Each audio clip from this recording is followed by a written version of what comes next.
See if anybody notices it. What's in there? What? Is it in the shot? The dildo? Yeah. Yeah, look.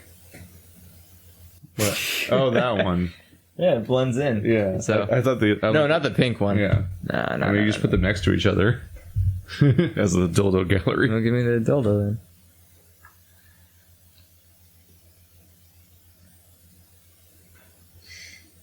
then. Now they're kissing. Oh no. Too rough. Kissing too rough. That's the most confusing shape. It kind of is like, oh my god, it's like a fucking deviant yin yang. That's what I thought vaginas were like when I was like 3. Like this? Yeah. Like this? Yeah. Well, not like exactly that. Since I was a dude, all I could imagine was an external appendage. Okay. So I figured, the women must have like a tube. An external tube? Yeah. That they just lock or something. Oh god. I imagined basically that, except it wasn't like a fucking half-inch deep lock. Well, that's how you get them stuck together. Now It's a weapon now. This has become a threat to humanity. It is over. Bow before me, Thanos. I will smite ye. the infinity dong. The infinity dong. The infinity donglet. When all the dongs combine, I can spin them around and alter time as I see You fit. get 6 different bad dragon dongs. Yes. And they all lock together. Oh god. Like Voltron. But I need like one of those I need like one of the fake vaginas. Oh, hey, we're recording. We are. Hey. I need We gotta sync this shit. okay. I need like one of those fake vaginas I can stick all of them to so I can grab upon that. Because I can like put my fist into it and then it becomes like a gauntlet of swinging dicks. Yeah. And that's how I would make a porn of Infinity War.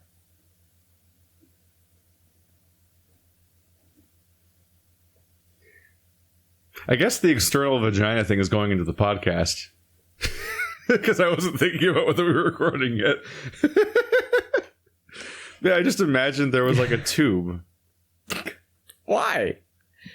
Because I was Like the things at the end of the vacuum. You're imagining that is literally a woman's... Kind of. Where it's just like, it's just kind of like dangling out, but it has like a gaping hole that's just the right size for your dick to go through. Yeah, basically.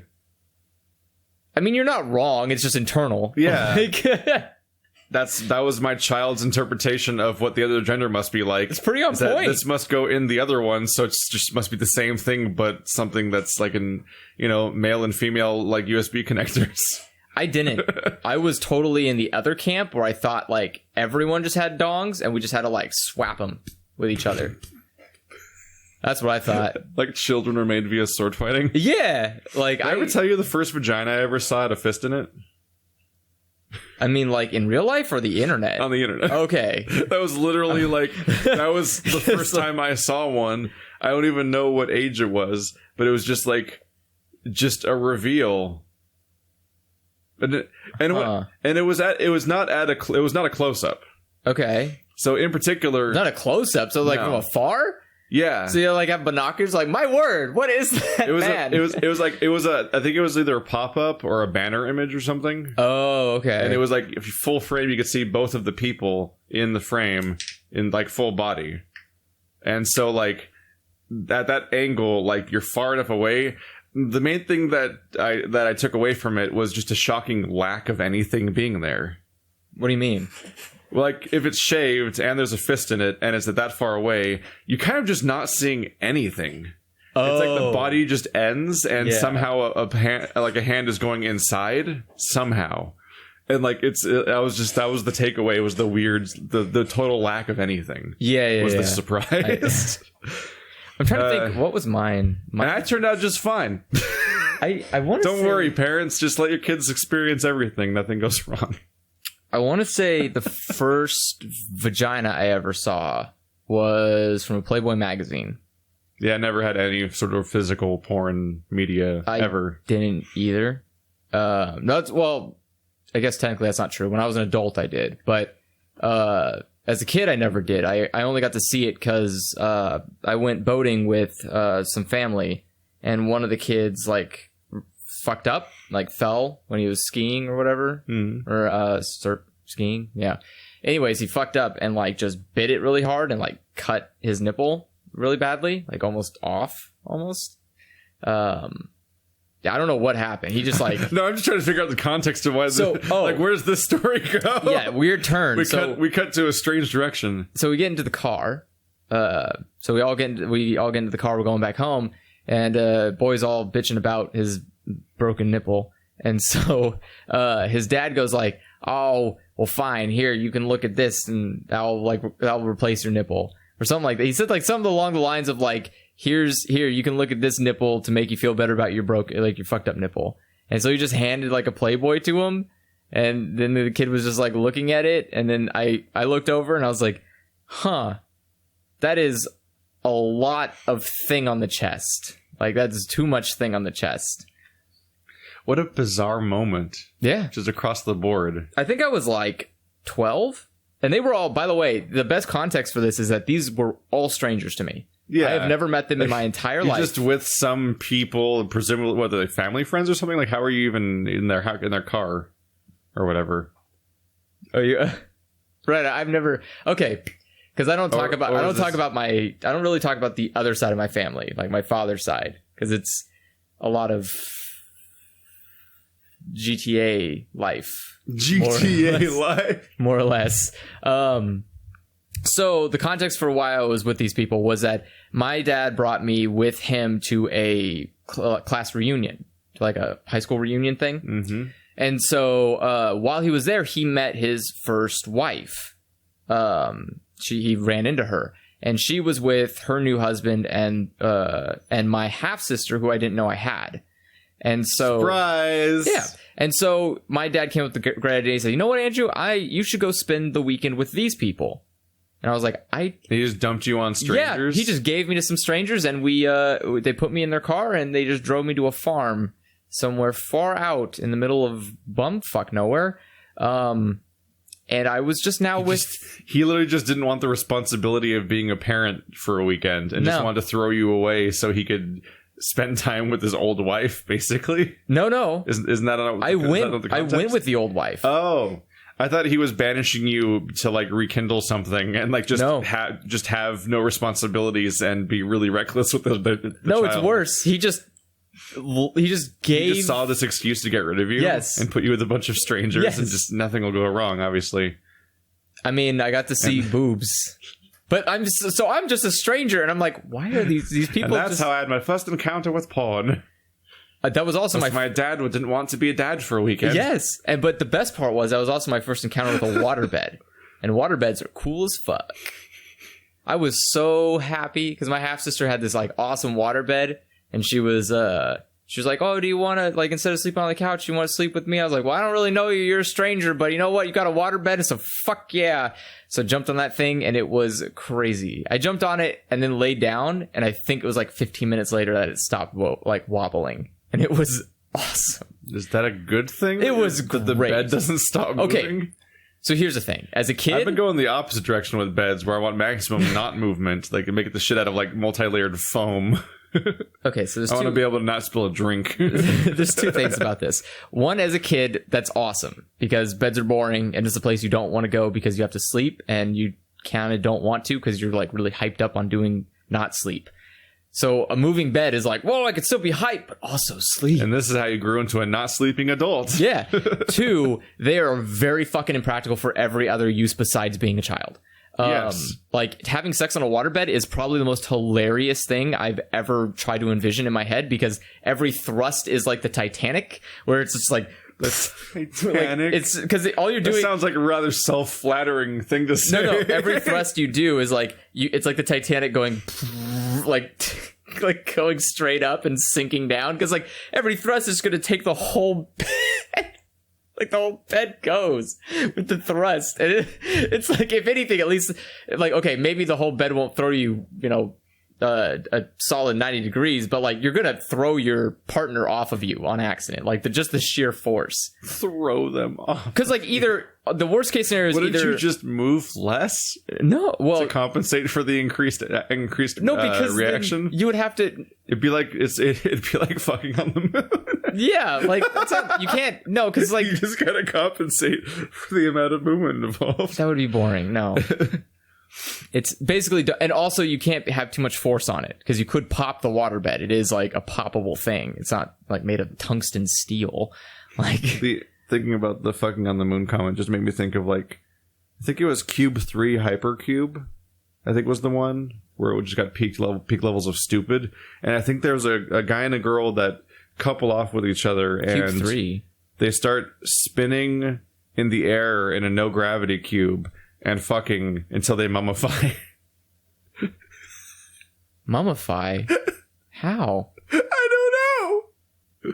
I've seen the movie and I don't know. You just find them later and they're like two skeletons, like looking all shrink wrappy and shit, like they've been dead for a while, just holding each other while spinning in a no gravity cube together. Like two entire characters of a narrative just wander off for a moment, die off screen, and are just mysteriously have been dead for a super long time in each other's embrace. And that's just how those characters are resolved in a movie with only a handful of characters. Yeah, I'm not okay with that. Dude, the Cube trilogy is fucking weird. It's just a weird idea, and I can't even... By the time I think I've only seen Cube 1. Cube 1 is the most straightforward one, where it's just like, they're in a weird thing, and it's like you have to escape. It's a satire of the military-industrial complex and stuff like that. Or like they have a message going on about how like all the people, like a bunch of people that are in the cube, are people who actually worked on different parts of the cube, and it's just a way of making money. And the cube actually doesn't do anything, but in order to keep it from being shut down, people have to be put into it periodically, so it's doing something, even though it doesn't have a purpose, because people can keep making money off of making the cube. Yeah. And it's like, oh, okay, so it's like, it's one of those everyone's cool with the thing until it fucks with them situation, like the lottery or 1984 or whatever. Yeah. Like, sure, fine. But then two was like, why'd you make a sequel? What is even happening? But then you get to 3 and you're like, this is Zero Escape. I'm not even exaggerating. It's like 999 and stuff, where it's just, it gets absurd and up its own ass and has twists that hurt to think about and an ending that is insulting. and multiple character endings that are like that. Like the weird mummy, you might as well have gotten the mummy ending and stuff like that with those characters, where you're like, I don't know, the game just decided it's time to kill everyone, and it's got to come up with an excuse real fast. So you got the mummy ending. Like, wow, that's how dumb it is. I think it's on Netflix. I'm sure it is. I think I watched at least 2 of the 3 on Netflix or something, and I was just like, fuck it, let's just see where this series goes. And I'm like, I'm not disappointed, but I am disappointed at the same time. And if that sounds like a paradox, so is Hypercube. How did we get here? First question. Why? Because we have a lot of them in the backlog, and we should probably answer them. So, what was the first video game you remember hating with a passion? By Dex. Mass Effect Andromeda. It's also the last game. It's the only one. Hating with a passion? Yeah. Mass Effect Andromeda. You never hated any other game. No. I feel like you can only really hate a game with a passion if it's specifically ruining something that you cared about. Otherwise, it's like, that game sucks. Oh well. Like, I can't hate 999 with a passion, because it's like, it's just a thing that exists in a vacuum that isn't good. Like, it has to specifically hurt me in order for me to have that kind of reaction. Like, to hate with a passion, that's too much brain to give something that just sucks in a vacuum without like sucking for a specific reason that's personal to you, like ruining a franchise that you care dearly about for like a decade, for example. True. Like, now that I think about it, like if the guy who made One Piece died and somebody else was given actual control over One Piece and just ruined everything you loved about One Piece, and also retroactively ruined the characters via time travel or something, like, that would be something to hate with a passion. Yeah. Without that kind of context, it's like, you're either doing that Tumblr bullshit where you're like, who did this? I'm screaming. And that bullshit where you're just like saying words that don't mean anything, or you're like emotionally unstable. Like you're either literally don't mean the words when you're saying you hate with a passion, or you might be hating stuff with a passion that you shouldn't be giving that much thought to.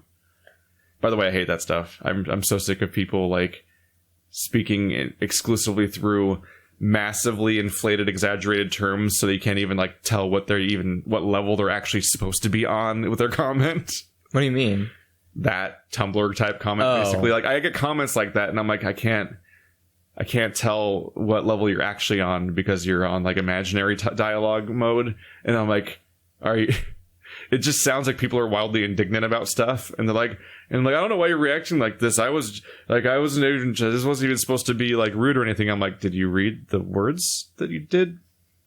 It's like, you did the words. That's what they said. Those are the words you said. I'm trying to think. I hate it with a passion. Jesus. When you put it into that context, I don't know. It'd be pretty fucking hard, right? Ukulele. Yeah. Ukulele, I think I was waiting for you to say ukulele. I think ukulele was the first I was literally time. waiting for you to like, he's going to say ukulele, right? Like, yeah. I'm like, do I have to prompt him? Do I have to tell you do I have to remind you about your own feelings? Keith says a cue card. He's like, ukulele? He's like, yeah. Like, line. I think ukulele was the first they came time. out the same year. They did, yeah. I think they did. It was like that was probably the first time That was the 2017, the year that popped our hate cherries. Yeah. I think that was the first time I legitimately was like... Yeah, because it represented a thing you cared dearly about, and it was awful. It was the worst. Yeah. And not only that, but it was like it was. I also was a part of making it, so I donated so you were money. Invested in it for years, in a way that you weren't invested in like nuts and bolts. No, nuts and bolts is like, this idea didn't work. Yeah, nuts and bolts came out. I played it. I was like, I don't like it, but whatevs. But ukulele promised you things for years. Yes, ukulele. It's like how some people might feel about Mighty Number 9. That's true. Yeah. If Which I was really big I don't care about Mega Man. Yeah, if I was really big into Mega Man, Mighty Number 9 probably would have made me more angry than it did when I played it. Yeah. I've just never been that into it. I might have felt that way about some of the more recent Castlevanias if I had my finger on the pulse better, because like Symphony of the Night's one of my favorite games ever. But I fell off the ramp of playing Castlevania games when they all went handheld. Oh, because like 7 of them in a row were handheld exclusive, and I just kind of wasn't really playing handheld, so I kind of just lost track of a franchise I liked. And then eventually, like, now we're on consoles, but we're God of War now, and I'm like, I'll just continue not playing this franchise that I haven't played since I was 9. It's a good choice. Maybe I'll play them one day. They could still be fun. Maybe. What do you think the Castlevania games, those last Lords of Shadows ones, do you think those might be closer to what you like than actual God of War is now? Probably, yeah. I wonder if those are your type of game. Which is funny because they went there from probably not being your kind of game. Yeah. So you're on the reverse side of that change. Yeah, I never was good at Castlevania. Yeah. The Metroidvania side scrollers. But that's the thing, like, I'm good at Metroidvania side scrollers. Specifically Castlevania, you have issues with? I couldn't do it. Weird. Like, I played Metroid as a kid, and I was great at Metroid. Yeah. I couldn't do Castlevania. I don't know. I think the thing about Castlevania... I've still never played a Metroid game of any type. Any type. Period. The closest I've ever gotten to Metroid, period, as a franchise... Like Nintendo Land? No, I wouldn't count that. But technically, but by name. But no, the closest I've ever gotten to Metroid mechanically was Shadow Complex. And Hollow Knight? Nah. That's just another Metroidvania. Oh. Well. But like Shadow Complex is specifically like you're getting a suit that has a series of different powers and you're shooting and stuff like that. Oh, you mean that vein? You even have like Shadow Complex even gave you I run fast and then go through shit powers. Like, which I think is literally in Metroid. No, she just rolls. She can't go through walls. I think Shadow Complex had some like actual Metroid powers in there somewhere, but at the very least, it's the most thematically similar game compared to most Metroidvanias that most games people call Metroidvanias are actually like Symphony of the Night likes. Okay. They're specifically derivative of that PS1 game, as opposed to specifically the Metroid parts. It's more. I always feel like it seems like Castlevania changed in a way that suited Metroid, but then the whole Metroidvania genre that people claim is all based on the Castlevania branch of that, more so than actually Metroid. Yeah. And I think there might be more Metroid-looking ones that I don't end up playing, but like Hollow Knight's, I think, the closest actual Metroidvania I've played in a while. Where, like, it is what was that similar to how Metroid works. What was that 2D Metroidvania pixel art one where you play as a scientist guy with a gun with giant boss fights that are all, like, cybernetic looking and shit? Tesla? No. Do you think of Teslagrad? Yeah. No. Tesla. Way more, like, old graphic style. Old? Like, okay. Like, it's, like, older visuals. It was on, like, every platform. And like, you a couple, like, 3 years ago. A scientist? Because I think that one might be more Metroid-y. Why can't I remember this? I can't think of it either. Axiom Verge. Oh, yeah. That's probably more Metroid-y. I think that's literally... Assuming it's a Metroidvania, because I literally haven't played it. It might be fucking linear for all I know. I don't know. It just looked like it'd be a Metroidvania. I own it. I own it too. I haven't played it still. Me neither. It's just... Too many video games, guys. Seriously, that was back when my to-do list was like 30 games. was when that game was around, and now my to-do list is like infinity games, and I'm like, maybe one day Axiom Verge, maybe if I start, it becomes exponentially less likely every week. It's really fucking hard to pick which games in your backlog to do when you like. Obviously, there's an incentive to keep doing the new ones all the time. Yeah, but the list of ones that you've just at that point like permanently missed if you stick to that standard just keeps growing, and you're like. Yeah, but when do I get around to like Teslagrad? What if I want to play Teslagrad? Put them in a fucking randomizer and just go. That's the temptation at times. I would honestly do that, man. Yeah. Like, because your list is, it would be unreasonable if your list was like 25, 30 games. Yeah. It's like, come on, man, just pick one. But I do have to pick new stuff periodically anyway, just because it's like, if I exclusively play older games, then I have to just succumb to being exclusively funded by Patreon. Yeah. I'll stop making YouTube money. And that's not the level I'm on. That's not a reasonable move. Yeah. I would just do like new game, random, new game, random. Yeah. New game. I just pick arbitrarily. Yeah. Or, you can always just stop. I played KCD and then I was like, let's play The Surge next. That's slightly older, but people have been saying to play it. But then I'm going even older after that. I'm going way older with the next RPG than The Surge, which was like, oh, I missed this one by a year. Better get it in before the sequel comes out. Which, by the way, like The Surge... Oh, part of me wants to get you to play that. I don't like it. It looks bad. I watched the review. Oh, the Shammy one? Yeah. Yeah. I don't want to. Shammy's review really turned me off from it. It'd be really interesting to see if you'd like it more or less than normal Souls games. Probably less. Because it's a weird mixed bag. It's a strange ass game. I mean, at least Dark Souls has good fighting mechanics. They're not good, but they work. You definitely get a respect for like how finished and fully featured Souls games feel. And it's like, oh, that one zone didn't get finished and stuff like that. It's like what you're more thinking, or like, oh, the late game seems to be less polished than the early game. But like, you play like Lords of the Fallen and the Surge, and you're like, these games are like 5 hours long. Like, it's weird. Like, and they mostly just benefit from being really confusing and weird, and you don't really tell you where to go, and you're kind of flailing around and also trying to get used to the weird combat system. Yeah. But like, your second playthrough of a Souls game, unless you're like, they're always shorter, but they're not like astronomically shorter unless you're like running towards your goal. Yeah. But in like the Search and Lords of the Fallen, you just like, when I beat Lords of the Fallen 3 times. Jesus. So I just like, let's platinum this, why not? So I played it, and I played it for the series, then I played it off camera, just kind of fucking around, and I'm like, I'm only like one playthrough from platinum this, so I streamed a third playthrough, and I beat it in one sitting. And like, that thing about that, a Souls-like game you beat in one sitting, isn't that like, it's weird to think about, right? It's incredible, yeah. But like, you look at the wiki for the Surge, and it's like, yeah, by the way, there's 5 bosses. You're like, excuse me? There are Dark Souls expansions with more bosses than the entirety of the Surge. And it gets even worse when you realize that one of the bosses is a regular enemy that's just given boss status.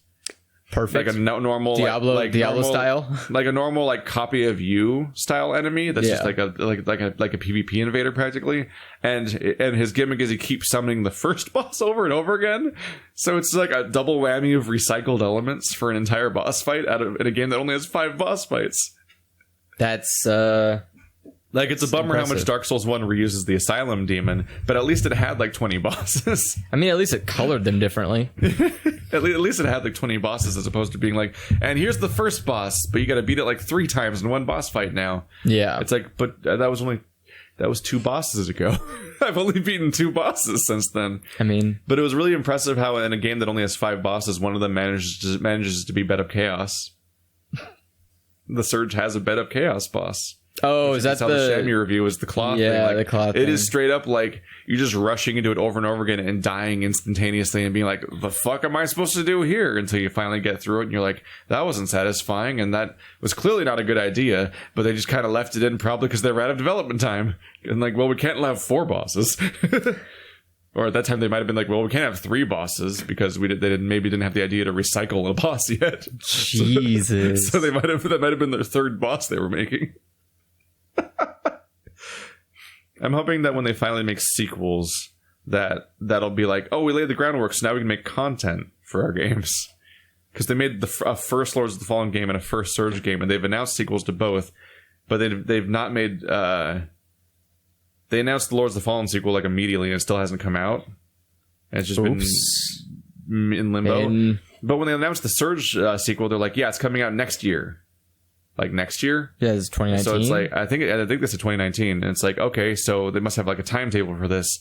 Hopefully they'll make content for it this time. Because the Surge's issue was that like it's on top of the like almost no bosses, most of the enemies are basically you. Like your character with the various weapons you can wear, which is only like 5 categories, and they're just fighting you.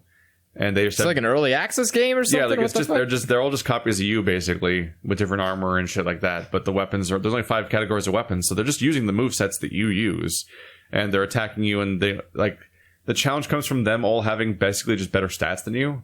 Oh, okay. Like, they're all fucking tanky as shit and kill you quickly, whereas you'd have the opposite problem where you can't kill them quickly at all, and you're really not tanky. You like multiply your health to be 5 times as long as it was at the beginning of the game, and you're still dying in like 3 hits. And you're like.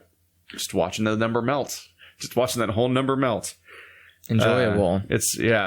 But the game has these little hints of promise where you fight like custom robots here and there. Where just a robot shows up. Like that thing's designed to weld shit, and it's got like its whole front side is a giant shield mask. Yeah. And it's just like on a tripod with wheels, like 3 legs with wheels, and like it's clearly not humanoid. And it's got like an extended welding arm that it swings at you and shit. Mm-hmm. And its weak spot is its back. And it's like, oh, this is like a video game enemy as opposed to like a copy of the protagonist that you fight. But then like it has like 3 of those ideas that aren't boss fights. And then you pretty much just fight hundreds of copies of yourself for the entire game, sometimes multiple at a time. And the game's like, isn't this hard? Aren't I being hard? They all have 10 times your stats and damage and health, and you have to fight 3 of them at once. This is good. This is the interesting scenario, isn't it? And it's like, can I fight a Tauros demon? I want to fight a Tauros demon. Yeah. I mean, that's unfortunately that's the hit or miss nature of that genre too. Is those kind of games tend to, But like Dark Souls is like great at not making you fight copies of yourself all the time. Like you fight humanoid enemies in the cases of Hollows that have custom movesets and behaviors each time. True. Like when you fight, you have the starting Hollows like, oh, I'm gonna slap you. Then you're like, oh shit, this one's like a spear and shield guy, and he's got a completely different thing because he's all turtling and shit. And I gotta figure out how to get around him, or maybe learn how to riposte or something. Then the fencer dude shows up, and you're like, this guy's fucking fast. What do I do with him? And he tries to riposte you. And then there's the Black Knight, and you're like, it's a lot of fucking different versions of humans going on in this game. Yeah. Before it even gets to like the crazy demons that are most of the enemies, basically. I think that was Surge had that problem because it had that weird system of combat of the weapons, weapon types, and so they put themselves into that unfortunate bubble where, okay, well, they're just humanoids, so they're just the same as a character, and they're using the same weapons. They just ultimately just didn't have the time and resources to make more enemies. They're like, we'll just populate the entire game with variations. But you could have given them different movesets. Yeah. There's no reason to give them the exact same player movesets except for the fact that the reason is that it takes less time to develop. Yes. Is to just to the point where like there's 2 boss fights, one in the main game and one in the DLC that has 2 boss fights that are just a human. You're just fighting a human. That's really bad. And one of them has a heavy duty item and one of them has a staff. And it's like, I was fighting the staff guy with a staff. And I'm like, we're just the same person, except you have a boss health bar. So you're significantly harder to kill. And it's actually a bummer because the game is so focused on having these enemies that have monstrous stats compared to you. Yeah. And so you don't get, like, the game would be better if you could play it like For Honor, where you're fighting off against a dude that's like your equal, or something, and you're having a duel where the stats are fair. But when they have when they can obliterate you incredibly, and they're so hard to kill, it incentivizes you to largely have to do like careful hit and run cowardly gameplay, where you're like carefully avoiding any hit at all while just getting one little hit in there just a moment, then kind of running away. Is that the fun of Dark Souls, though? That's not how Dark Souls works. So many enemies in Dark Souls are stunnable, and you can do like a combo on them, basically. And your main limitation is when your stamina bar will run out, and you have to be able to escape before that happens if you're not going to be able to kill them within one combo and stuff like that. Like, Dark Souls handles crowds better, too. Whoops. Anyway, the most hated game ever. Yep. How did we get to that? I don't know. I don't remember how we got to that topic. Let's see. Hey, Keith, and to a lesser extent, Andrew, would you ever be up to making a more scripted and edited series on geology in gaming if your schedule ever got less hectic? Mona. And by a lesser extent, they mean to a 0 extent, Andrew. Because it's completely irrelevant to you. I mean, the same could just be said about the cooking videos I do, I guess. Yeah. I mean, just I don't do scripted stuff in general, really. I always I've tried doing scripted stuff before. Like I was going to do like a. You did the Resident Evil thing. Yeah, which I didn't do. I thought you did. I did no, I never did the review. Right, you did. You only did the. I did the easy thing, which was the chronological story of Resident Evil 6, because Resident Evil 6 made you play 4 parallel storylines, and so I recapped. I recapped the story while jumping between the storylines, which was really just like I was just doing that via the fact that the game has like a cutscene playing, like a theater mode. Yeah, and the theater mode shows the cutscenes as selectable on a timeline via the 4 timelines. I'm like, haha, a way of verifying how the timelines line up in these games, because the game is really fucking confusing as timeline, because it has 4 separate timelines that happen separate from each other, while also on top of that having the issue of like, there's the one character, Chris's campaign, I think goes out of order. Just to add to the list. That's frustrating. It's infuriating. It's awful. It's the game, and the game does not have an interesting enough story to even justify being told out of order in the first place. Like, it's so pointless.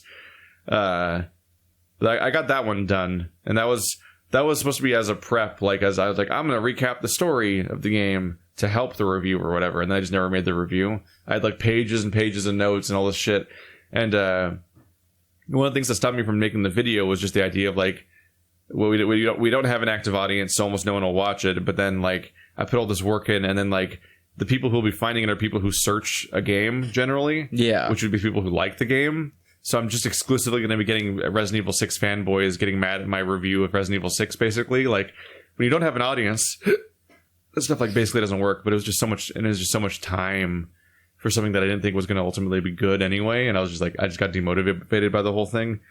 Scripting stuff is hard. Yeah. But, and also if our schedule ever gets less hectic, that would just be me making an active decision to make less content. Yeah. So more or less. I'd be in a different headspace in general. Like, yeah, if I massively cut back on the content I make, then maybe it might be for the purpose of trying to do scripted stuff. And that might even be because maybe the fucking Supreme Court has finally ruled on Let's Plays and they're not free speech or whatever the fuck. So now I got to do scripted content all day or something. Like, something drastic's probably changed by that point, because people who make scripted content, like, they generally don't make Let's Plays a lot of the time. No. Or if they start doing Let's Plays, that's when their scripted content suddenly starts becoming less frequent. Like, a lot of channels that do scripted stuff, they do like the one video a week, and that's the only video they make. Or a lot more of them is often more common. They'll just like disappear for months at a time. Yeah. Working on one video. JonTron Or Shammy. Shammy, Or so many other channels will just disappear for ages while they're working on the one thing. Like, it's also takes time to do that stuff. And sometimes it's not their job. Yeah. So it's tough, because you have to imagine, like, all the effort that goes into doing a scripted event or a scripted recording is like, you got to write the plot, you got to write the shit, do the research, get the clips, edit all the clips. Yeah. It's like, there's a lot that goes into all of it. And then you need to record. And that's the thing that people don't think about. When you're recording scripted content, like reading off the script, it's not as easy as like just, and then Billy went to the store, and you have to have a massive archive of footage and all this things. Like, there's a lot going you on need there. you need that, but it's also probably not that hard to archive footage in the case of like geology. No, because you'd have the example in your mind already, and you just go to that spot in the game or whatever. But I just mean, especially in open world games, I just mean more or less like just the reading part. Like, reading all that stuff is hard. Trying to read it fluidly, trying to make sure that you don't fuck up in the middle of it, because then it's like, do you edit out that word so it sounds consistent and nice, or do you like leave that blender in? Like, for me, what's a little rough is it'd just be in this specific example, it's more like going back to school. Oh yeah. Like, I'm not an authority on geology necessarily. Like, I become less of an authority every month, basically. Yeah. And it's like how I would say a couple things in German every now and then in random videos, and people are like, oh my god, he speaks German. I'm like, no. I took German for 3 years in high school, and high school ended a decade ago. I'm surprised you didn't retain it, though. Did you retain the language I told you? Yes, I retained in Spanish. And ever ago? Well, I've never encountered you ever speaking it, so I don't believe you. I refuse to speak it. That sounds like a cop-out. Sure. That sounds like you not actually retaining Spanish. I mean, I also have a shit accent, you know? That doesn't mean anything. I'm just saying, you can't be like that's the normal story that people always give, is that they took some language all the way back in school a long ass time ago, and they don't really remember it anymore. That's like a universal experience. I don't know why you're acting like it's weird. Because if you took all the time to learn a language, you might as well remember it. You didn't really take the time to learn a language. You took the time to take a mandatory class that you had to take in school. Well, for me, yeah. So, like many things in school, we don't remember all of it. I don't remember much from my economics classes I took either. Well, those were kind of important. You probably should remember that. And frankly, I enjoyed German more. Like, there's just a lot of stuff you dump over time. And I'm not gonna I just dumped all the other stuff. It's like, I won't pretend to be some sort of authority in geology that knows everything there is to know about geology and shit like that, because a lot of it was the same thing as high school and other parts of college, which is that you're taking classes largely for the purpose of passing said class, because that's the incentive structure, and you study stuff long enough to get it down to pass like tests or projects and stuff like that, and then you move forward to the next thing. And it's like a treadmill, and you retain what you retain, which is often what I did presentations on, because the trauma of speaking in front of a class cements memories better. So suddenly I remember more about columnar jointing and oxbow lakes because I had to talk about it in front of people. Oh, which I've had the moment of like being at Yosemite with family and explaining how meandering streams and oxbow lakes works, because we were looking at one, and I'm like, I know why this is shaped this way. Yeah. But like, there's a ton of shit I'm terrible at. Like, there's stuff that I was bad at then that I'm just worse at now. Yeah. Like, I've never been good at mineral identification. Seems reasonable. It's like We have like the technology to not need eyes to do we that. just get minerals, and I'm like, like there's certain ones that are way easier than other ones. Like once upon a time, I got extra credit on exam for identifying something that no one else identified, but that's just happening to remember a really specific distinguishing feature of something that other people didn't remember. Like I remember, I think it was that I remembered that garnets have crystal structure that's dodecahedral. I think was what it was, and nobody else could pick that out. So they gave us rocks to identify on a mineralogy exam, and I got the extra credit because the garnet was this rusty piece of garbage shit that didn't look anything like a gemstone. Yeah, but it was dodecahedral. Oh, and I was like, I'm gonna write garnet, and I got the extra credit for that because everyone else was like, I don't know, it's a rock. It's a rock. They used to fuck with us on our exams. They would give us fake rocks. Like they'd give us sedimentary rocks and minerals and stuff like that, and then they'd just be like one that's like, it'd be like a piece of asphalt or concrete, and you're supposed to identify it. And you're just like, and it was a trick question. There was no correct answer. Oh, so a lot of the joke answer was urbanite. Urbanite. Yeah, but it was just a chunk of concrete, and concrete's not a rock. It's a man-made, made-up thing. Like it's not really a name for. I mean, there's a name for it. It's called concrete. Yeah, I was gonna say there's a name. Yeah, but there's just that stuff goes down to what I'm terrible at, which is like large-scale memorization and shit like that. Like I'm always garbage at, and like remembering the list of characteristics for so many things. Like I would have to work with this stuff in order to remember it. It is one of those. It'd have to be like a long-term job thing for me to be able to remember, identify these things like consistently. Yeah. And it's like so much of geology, because it was just done in the context of school, and then I didn't work with it because I got at best like a water sampling job, basically. All this shit's fading. Like I'm just not like what I offer already is like kind of what I have to offer, and then.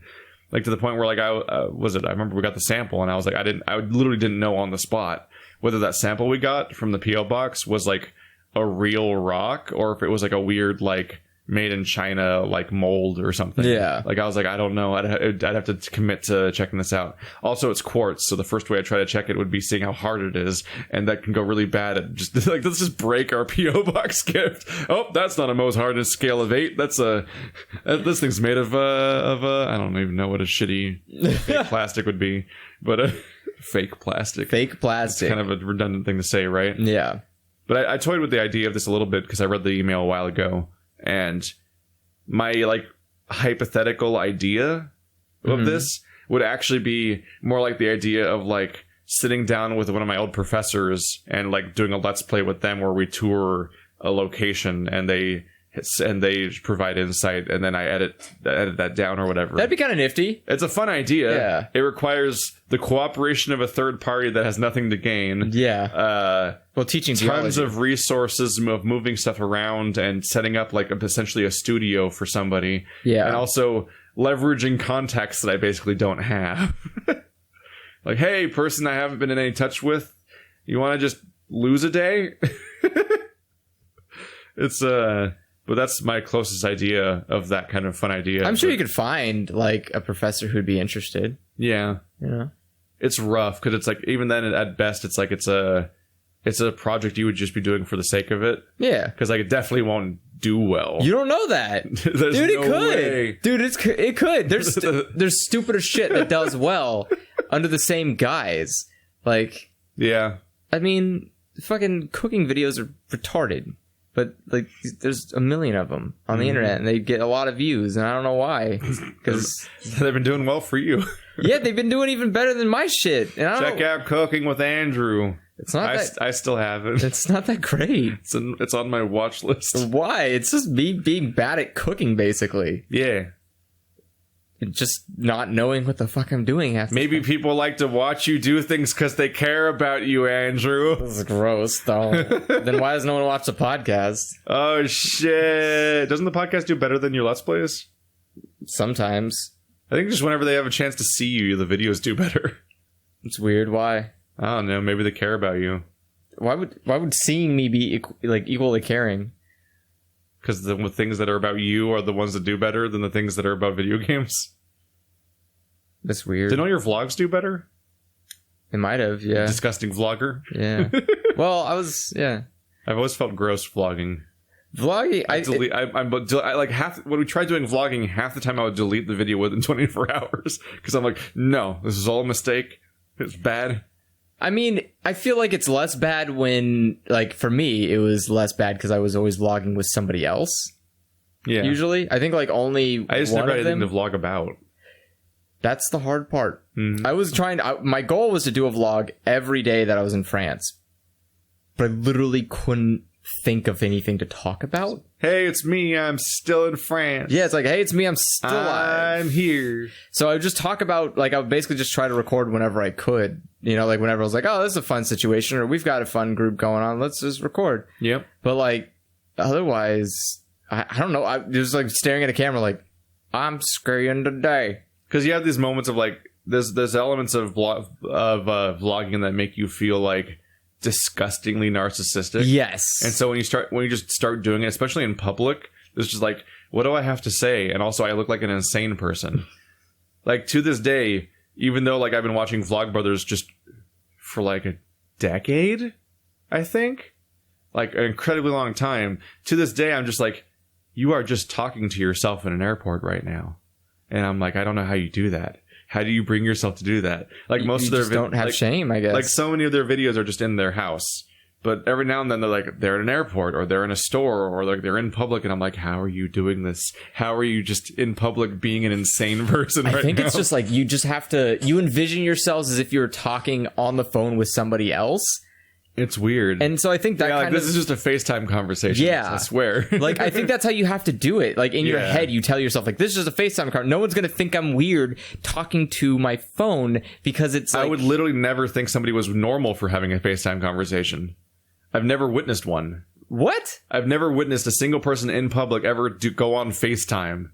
Ever. Really? So I would always assume they're vlogging if I saw something like that, which I've never seen. Huh. So I've never seen a vlogger or a FaceTimer a single time in public. That's... I've seen plenty of Bluetooth people. I've FaceTime like a couple of times in public. The Bluetooth people are weird because they just have a weird dead stare as they talk at nothing. Yeah. Like it looks wrong. They're just standing perfectly still, like they're the fucking like restroom sign. Yeah. Like that figure. Like they're standing perfectly still and they're just talking into space while staring at nothing. Yeah. And it's super unnerving. It's really terrifying. Because they could just be aliens. Yeah. Like, it's like, it reminds me how like in Star Trek they had the technology, but they had to have like a communicator that they're clearly touching and holding their hand up towards, just so they don't look crazy. Like even our visions from the past of a potential future didn't think anyone would be crazy enough to look like a Bluetooth person. Yeah. To the point where if I was speaking on a Bluetooth, I think I would be touching it. Like I'm talking on a communicator. That's what used to be the thing, was people would go like this. They would like talk like this. Holding... I would act like I'm like talking on a communicator, like I'm in a Mission Impossible movie, which is another movie where I think they touch themselves when they talk through the communicators, even though they don't have to. Yeah. Because it looks stupid. Like VR.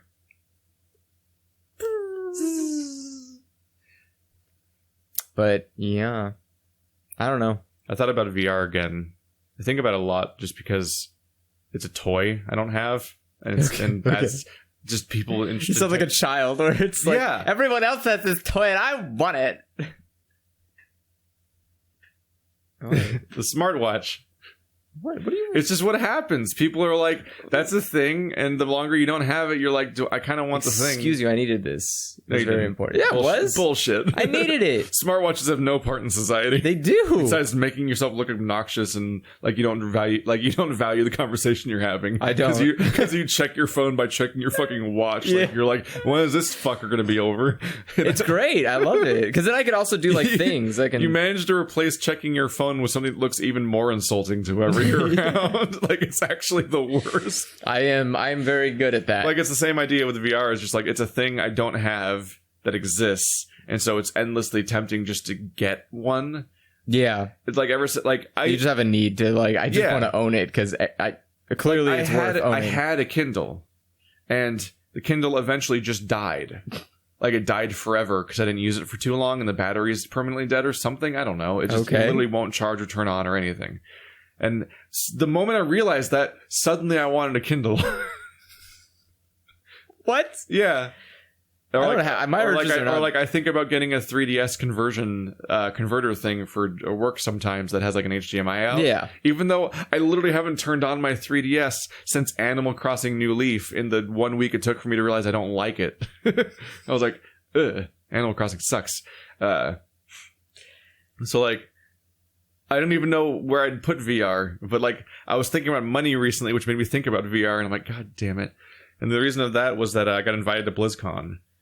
Hey, you want to go to BlizzCon with us? You want to go? I'm like, why would I go to BlizzCon? Was the first reaction, because I'm like, on one hand, sure, I've never been to a convention and it's with friends and everything, but I'm like, I don't play any Blizzard games. I don't care about Blizzard.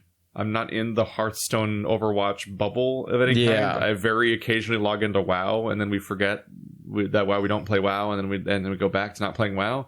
But then I looked, but like my no became so much harder over time.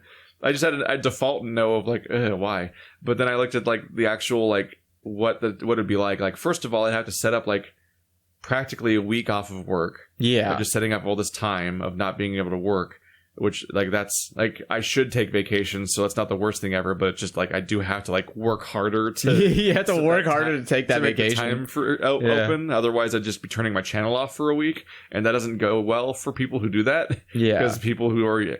Because that invites people to fill their schedule with something else, and then they don't come back when you come back. Yeah. Taking breaks off YouTube is bad. But then I looked into like, all right, I'm already thinking of like, first of all, there's the massive social anxiety of being surrounded by massive crowds of people that I'm not used to being around, and then the PAX pox, like the whole like getting sick from conventions people always talk about. Okay, first of all, which is what always happens to Wander when he goes to conventions. He always gets sick, and that happens. Yeah, when y'all the babies. But on Andrew's top gone to of a couple of conventions, never got sick. But on top of that, just the terrifying money.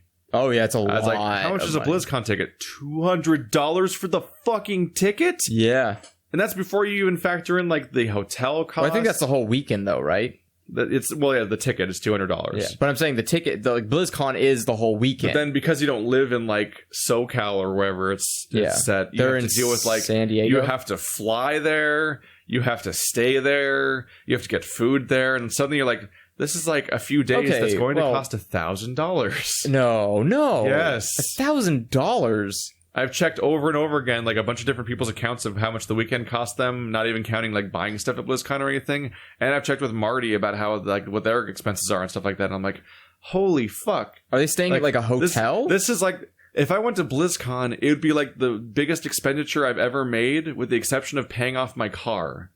Like, I'd be like, holy fuck. No, because you could have got, okay, a ticket down to LA is like $250 back and forth. So $250 in total to go down there and come back. All right, so it's already a $450 trip. No. $250 to go and to come back. Yeah, which makes it $450. No, you pay, it's $150 both ways. You said $250. No, I'm saying $250 total. Yeah. Total, as in the total amount. Yeah, which makes it $450. Why would it make it $450? Because the ticket. Now the trip's already halfway to $1,000. Oh, well, you didn't say the ticket. You just kept saying it. That's the other known expense we have so far. Oh, okay. That's why I was increasing it by $200. So this now you have to stay at a hotel for a week. Stay in an Airbnb. Be a lot cheaper. No, seriously, and like it's no joke. Like Airbnb is going to cut the cost down to like maybe. Oh, you millennials and your ways. Oh, capitalism sucks. I literally don't know anything about Airbnb. I've never involved myself in any way in Airbnb or Uber. Or Airbnb anything. is I've never called an Uber. Like that's a whole thing that's I've never foreign either. to me still. Well, what? I mean, do we have them? Yes, we do have them. One. We have one. We have one. Yeah, it's a really specific number. Yeah. We have one Uber driver. Yeah, one Uber driver. We also have one. We also have one Lyft driver, and they're not the same. Taxi. I've never called taxi. I've never called a Lyft. Never called an Uber. Never called anything. I've always been privileged enough to drive myself wherever I need to go. Suburban. No, because even in France, I just got a car and drove myself because I am an American who has a license. Well, you definitely aren't going to get yourself a car for BlizzCon, so you have to deal with transportation in that form. Okay, transportation at most is going to cost you $15, $20 per day. How much is an Uber usually? Probably per day. Yeah. I guess you don't know either. I know how much an Uber is. I dated somebody who I used did research, and it always landed around $1,000 or more for the weekend. It's terrifying. That's incredibly fucking expensive. Terrifying. I would figure I've literally never like, spent that kind of money for fun on anything. Oof. It's amazing just being. It was amazing how I just had this like whiplash of like being casually invited to something and then realizing like, oh, I'm like not of the class of person who can do this thing for fun. Yeah, like I'm not of that part of society that can do that financially. I learned that mistake after France because I went a little bit too ritzy, and so I put myself into like a financial butt after that. Especially then doing school right after, I was like, well, I'm like I paid as much to go to France as I did to like go to school. I think literally like the most likely thing that might ever happen as far as a convention goes, like a convention that isn't like literally just going to like what, like Sacramento has like a sci-fi convention and an anime convention or something. I think the closest thing to like a convention trip that it could ever feasibly happen in my normal life would be like if I was like, hey, Bird, can I sleep on your couch? Cool, let's go to PAX West. Because it's Seattle. Yeah. It's the same town. You could do that. I can drive to Seattle. Yeah. And driving's cheap because I have a good car. You could also drive to Southern California. Yeah. Why would you fly? It's like an 8-hour drive. They're both pretty brutal. No, Seattle's like a 16-hour drive. I've done SoCal before. Yeah. I have done that drive before. I've done that trip so many times, and that is not an easy trip. If you take it with other people, it gets a lot easier. Yeah, but then all those other people are also sleeping on Bird's couch. Well, I'm saying to go to BlizzCon, not to freaking PAX East. PAX East, you're screwed, man. You have to go alone. Hey, Bird, can I PAX West? Or PAX West. PAX East is a significantly longer drive. At that point, it might be cheaper to fly. Especially the emotional toll. Actually, it's something I'm not looking forward to. The idea of if I ever move is the idea like I'm probably driving to wherever I move. Yeah, why wouldn't you? Because I probably won't like. You gotta take your car, ship my car or something. Like I'm probably going to drive in my car all the way to where I move. And a lot of those places are not very close to California. A lot of the options are real long drives. Honestly, at least you only have to make it once. It's like I guess it'll be an experience. Look, you're in a fortunate situation because you can consume copious amounts of caffeine. Yeah, whereas you can't have caffeine. I have to like row fight the power some through. Kind of, you're weird caffeine intolerant gremlin man. I have to just fight through the tiredness. I had to doing that.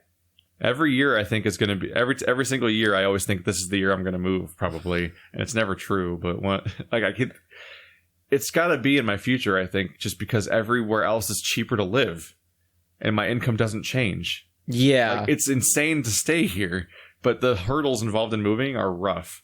And despite everything, I have a bizarre, lucky, cheap living situation. Yeah, that is atypical not only for California but for like the country.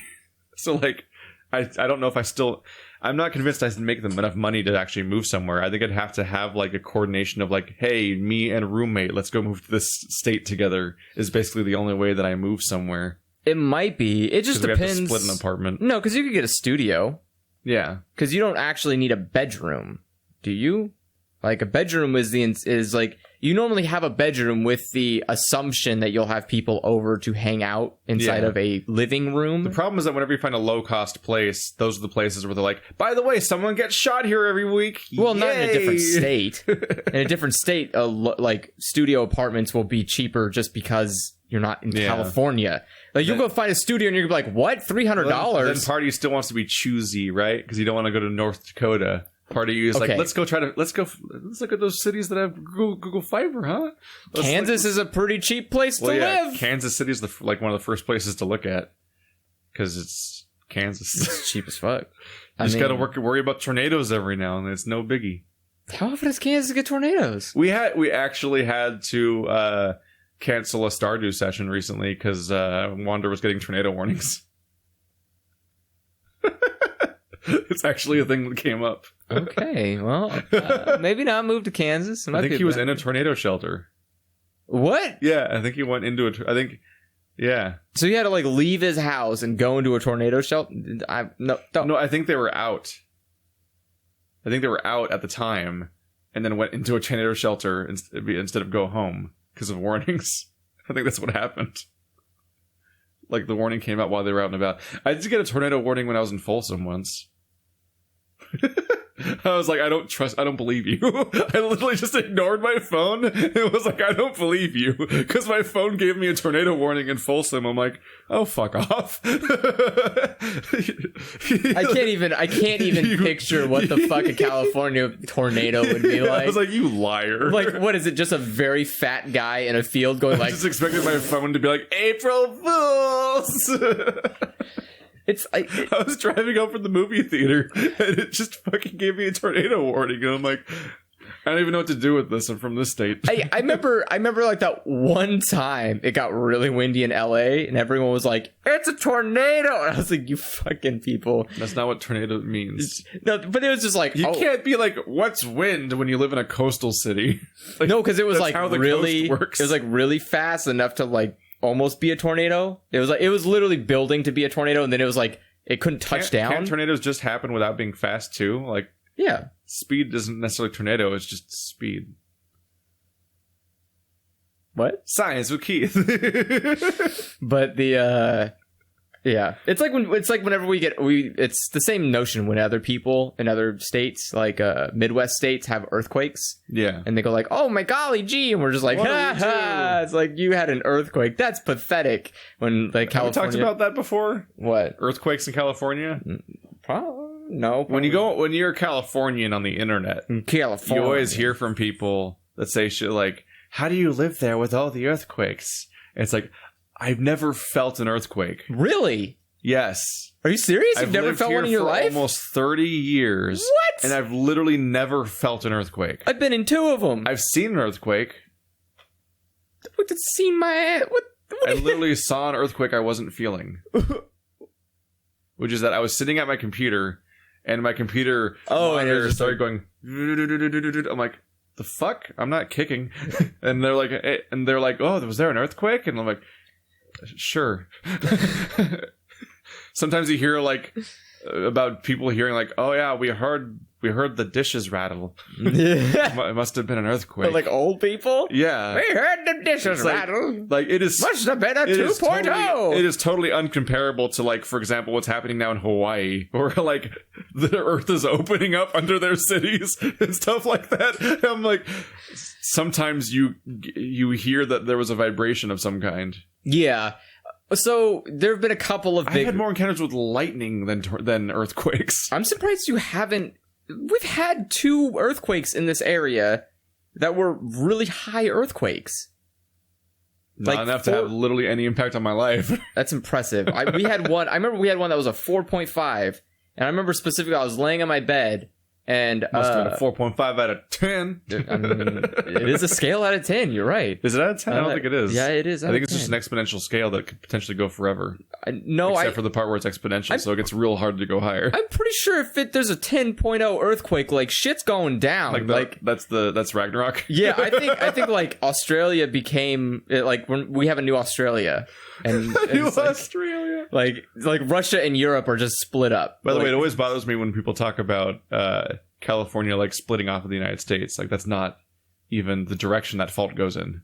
No, it's not. It's not. It's like the entire basis of California is that it's a subducting fault, which means that the ocean plate is going into the United States. Towards us. Yeah. But we would just crush Nevada, which, by the way, makes this part of the country one of the most geologically complicated things you'll ever look at. Like, if you look at a map of the geology of the United States, and they like are mapping like what like the origins of the different rock areas are, like the regions, they'll be color coded of like when this rock was created or deposited or what era it's from or what it's like. They have category systems basically. Okay. You go to like all the flat parts of the country, and it's just like one color across the entire state and even into other states, like continuously. Like there's just nothing to talk about of that entire area. It's just that whole chunk of the United States that's like, oh yeah, what's that area? It's like a fifth of the United States. It's just one rock, whatever. What the fuck it. California is just a bunch of crazy vertical stripes. And it's like 50 different colors. And it goes all the way into like Nevada and shit. All the way through the mountain range and everything. Yeah. And that's because basically, like that ocean plate's been going under us over and over again, just continuously. It's always been doing that, and it always has like island arcs on it, like Hawaii, and they just scrape off. Like the coastline used to be like off towards like Nevada and shit, and everything that's west of there has just been various island arcs being scraped off the top of the ocean plate as it collides with the United States, like with our ocean, with our tectonic plate. Yeah, and those pieces of land just accrete. They just accrue there, and they just stick like bubble gum. Instead of going down with the plate, which goes under, all the land on top just breaks off and sticks to us. And so we've been growing to the west, and so if you look at a map of the geology here, it's just fucking chaos because it's like 500 different sources all accumulating in one spot. It's just a weird thing. Terrifying. Yeah. So I get bothered when people are like, "Oh, California's gonna break off, and might as well let on the libs." It's like no, that's not how that plate works at all. Actually, we're coming for you, like very slowly. Yeah. Not even the direction it's going in. It's like, oh, you fucks. Very soon, California will become Texas. Yeah. At most, there is there's another plate that some of California is on, and that one's. Is that by San Francisco area where it like would just kick off the island more or less? Well, like what's happening is it's still not a divergent plate. No, like, at no point in this two things going does anything diverging. So like nothing's gonna break off. At most, there's a transform fault. Yeah, which is that they're sliding past each other. Which so is more there's the two big plates crushing against each other, and then there's like a wedge that's like slowly pushing because it's getting crushed by two things. You think about that, that's kind of terrifying that the entire planet is just like a giant gear shift going on. Yeah, but and it's you just so slow. It's impossibly, incomprehensibly slow. That is still terrifying. It's like, oh yeah, no big deal. Yeah, San Francisco will be down by San Diego just in time for the heat death of the universe. Like, not that long, but that's because the only reason it's not that long is because that also is an incomprehensibly large timescale. Yeah, but you know what I'm saying? Like, you could the theory that humanity could just leave the Earth, and like come back, like and it'll 40 just look different. Or 40 something. billion years later, Earth is just different. Yeah, and it may not be much like more likely extreme. thing is that we wouldn't be there to observe it. Well, no, but I'm saying basically no life forms, almost no life forms ever exist long enough to actually witness changes to the Earth. And if they witness any changes to the Earth, that's often what kills them. I don't think a lot of things have lived. No, but like you just think about how it's actually really It's crazy to think about like the scale of how long life's been around just as a whole. Yeah, and like how life has been around for an impossibly tiny amount of history of the universe or even the world. Yeah, and then you think about how little of that time we've been around and how much of the time was just dinosaurs. Like, it's easy to think that, like, dinosaurs were around for a while, and then we were around for a while, and, like, those are comparable numbers or something. Like, dinosaurs were around for an incredibly, impossibly long time. And so, was it, like, 200 million years? And we've been around for, like, a moment. And it's like, and we're already fucking it up. We haven't even been around for 1 million years. Like, think about that. We haven't been around for 1 million years, and we're about to fucking kill ourselves every century. Like, what the fuck is if the time scale of the Earth was a human life, then humanity would be a fart. There's just a brief moment where something built up and then popped, and then they're like, what was that? And then you move on. Like, that might be the legacy of the start to finish of all of human history, compared to how long, like, even life has been around. It's pathetic that dinosaurs who did nothing with their time but just repeat this cycle of boredom. It was sustainable. It worked for them. The only reason it didn't work was because space didn't want it to. The Earth was A-okay until space was like, heads up, baseball game, surprise. Like, which is one of those fun things we get to wonder about, is like, when will the Cosmo just decide that we end? It won't happen. Just get randomly killed by, here's an asteroid, or here's a solar flare, or here's like a mega eruption that destroys the atmosphere. I'm pretty convinced that, like, sorry, the polarity of something switched and the atmosphere flew away. Fuck it. I'm pretty like the number of Jesus. Well, like, reality is so grand and uncaring. Yeah. Like, the number of ways at any moment we could just get fucked by something incomprehensible is just, you just have to not think about it so you can get through your 80 years of life and die before anything happens. Yeah. Like, I think my favorite part is the idea that I think humanity is a cockroach.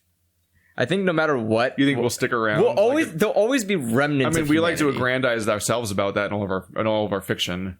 Well, we like to say, well, no, The Walking Dead, or we like Metro, to say, or Frostpunk. Like, we're always holding on in some dumb subway somewhere, like the last vestiges of humanity. Yeah, and we'll just ignore whether or not that's of a population scale that can produce offspring long term without them all being inbred fucks. It can't. But the point I'm making is that I'm not saying that humanity will survive for the better. I'm saying that we will survive. There's very little you can do to kill us, because we always find a way. Because we can kill ourselves the best that anything can.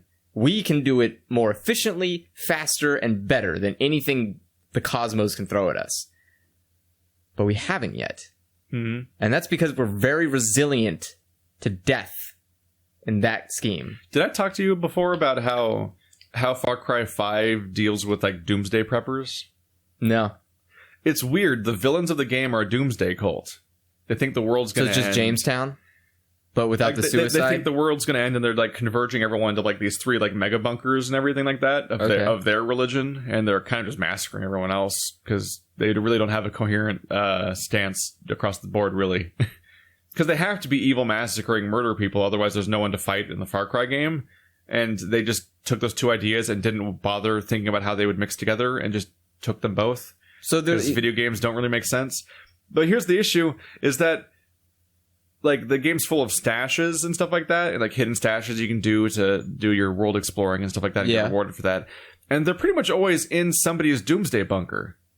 Like, half the population of Hope County in that game has, like, a doomsday bunker under their house. And so, like, it's the game is literally like Doomsday Preppers versus Doomsday Preppers because reasons. It's like the plot, basically. Because, like, the good guys are all Doomsday Preppers too. But what Doomsday? What the fuck is this? I don't know. It's just really... I get it's supposed to be making fun of, the game just has no coherent stance or plot, really. It's just a weird mishmash of, like, every time you...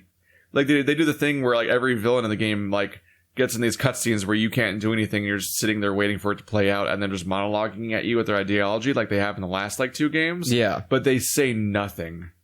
They talk for 10 minutes and say nothing. It's amazing. Because they just have no coherent stance or ideology of any kind throughout the entire game. It's like the most bland-sounding shit ever. Yep. Also, spoilers for Far Cry 5, like, at the end of the game, depending on what dialogue choice you pick, like, a nuke just lands and wipes everybody out. A nuke that has nothing to do with the plot of the game. Like, and people have claimed, like, oh, if you listen to the right radio dialogue somewhere, it'll be like, oh, North Korea and US are going at it. And, like, that's supposed to be the setup or something of the nuke that comes out of nowhere and ends the game. That had nothing, like, this. The game's not about nukes. The game's not about, like, this isn't Homefront where it's about, like, or this isn't Cold War era. Yeah, like, it's not a game about, like, the conflict between the US and North Korea. It's you versus this one religious zealot, and a fucking nuke drops in one of the endings to end the game, and it's like, that's not how story structure works. What the fuck? Like, that's not it's amazing how much of a mess Far Cry 5 is. I'm glad I didn't buy it. It's, wow. It's fun to run around in co-op with one other person and just do objectives mindlessly. That's literally all that's fun about it, because the game, I can't even begin to praise any part of its story. It's just noise. Like, every single time. And you can't avoid the story, by the way. Oh. Like, in other games, it's like, there's the story mission over there blinking at you on the map. Yeah. And you can just ignore it. In this one, you're progressing like a territory meter, like in Saints Row. And whenever you get to certain parts of the territory meter, you get kidnapped by the story. That's unfortunate. You just suddenly are in a story mission when you hit certain milestones, and you can't avoid it. So there's no version of playing this game where you just ignore the story for last and then just never finish it. Like, it just kidnaps you with the story on a regular basis, and you have to play it. And it's like, but the story is the worst ever. It's just nothing, and it has the worst content, and it's just bad. Well, I'm glad you had fun with it. So, Far Cry 5 in stores now. You know the ending now. Let's see here. How do you feel about music in games/movies? Do you think it should be more active, epic, and action-packed, or more passive music in the background of gameplay? Do you two have any favorite soundtrack games from games, movies? If so, what? And I enjoy the podcast. Hope it continues for a while. Who was that by? Max. I think that it's like they're asking for a universal question that doesn't have a universal question about something that doesn't have a universal answer. Yeah. Like, depends on the game. Yeah.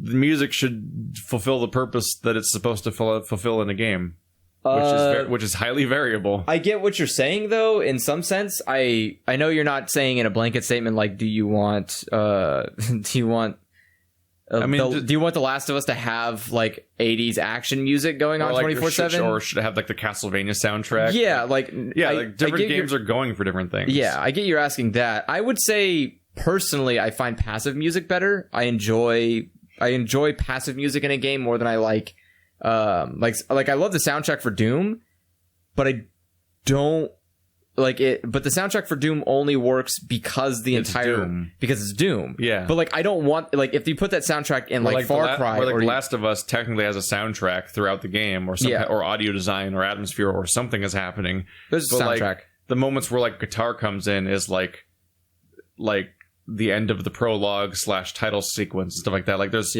sequences that specific music comes in on purpose and it serves a purpose. But you can go either way because then you get an Edgar Wright movie like Baby Driver where the fucking music's integrated into the actual scenes and that's like the gimmick and stuff and that's still technically passive music. That's definitely active music. You think so? Yeah. When the music's literally like the focus of the scene. Like when it takes center stage, if that's not active, then what is? You're literally playing the music. Well, I'm thinking active gamer. I'm thinking active is in the music is for is only for this. The music only works with the specific action, not in. I think it's active music is when they say active music, they mean like when it takes center stage, like when it's when it is in some way a focus, as opposed to. What many movies and television shows and games do is they have a soundtrack, but you might not even notice it's there. Yeah, because it's emphasizing the emotion they want you to feel, but isn't necessarily you're not like, oh yeah, that song, like the way that somebody will play Bastion and think of the Build a Wall song and stuff like that. Like that's the kind of sound I like. I like soundtracks that do that, where they just kind of let you feel something, but they don't try to make it very obvious. What I had to explain is just in an action scene it's like dun, dun, dun, dun, dun, dun, dun, dun, dun, dun, and you can hear every punch is based on every beat of the sound. There's a lot of coordination going on, where passive music is just okay, I'm aware that I'm aware that we're in a movie, but I'm not too I'm not aware of what I'm supposed to be feeling, more or less, kind of thing, where it's background music. I go both ways. Yeah. I mean, I don't mind. It's just what you're going for. Yeah. It's fun sometimes to have a heavily stylized movie that's just going for that kind of stuff. Yeah. I don't have any problems with either. Or even when it's literally in the movie, like in Scott Pilgrim, where they'll start playing the song in the movie and then the fight scene starts happening while the song's playing and it matches the pace of the song and all that stuff is going on. That's just... You can do both. The answer is yes. The answer is make a good thing good. As far as it's almost like asking somebody whether they like sports games or not, and then but making a statement about whether or not whether or not an individual mechanic of a sports game should be in all video games or something like that. It's you can't apply universal statements about this kind of thing. It's a tool that you're supposed to use correctly from project to project.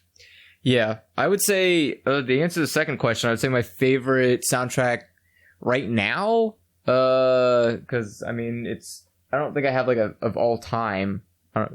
Such a weird concept of you're my favorite soundtrack of all time. Yeah, whenever I talk about favorites of movies or anything like that, I just have a list. It's hard to I just have. I have a bunch of things I like. Yeah, it's hard to nail things down. Right now, my favorite is the soundtrack from an anime called Violet Evergarden.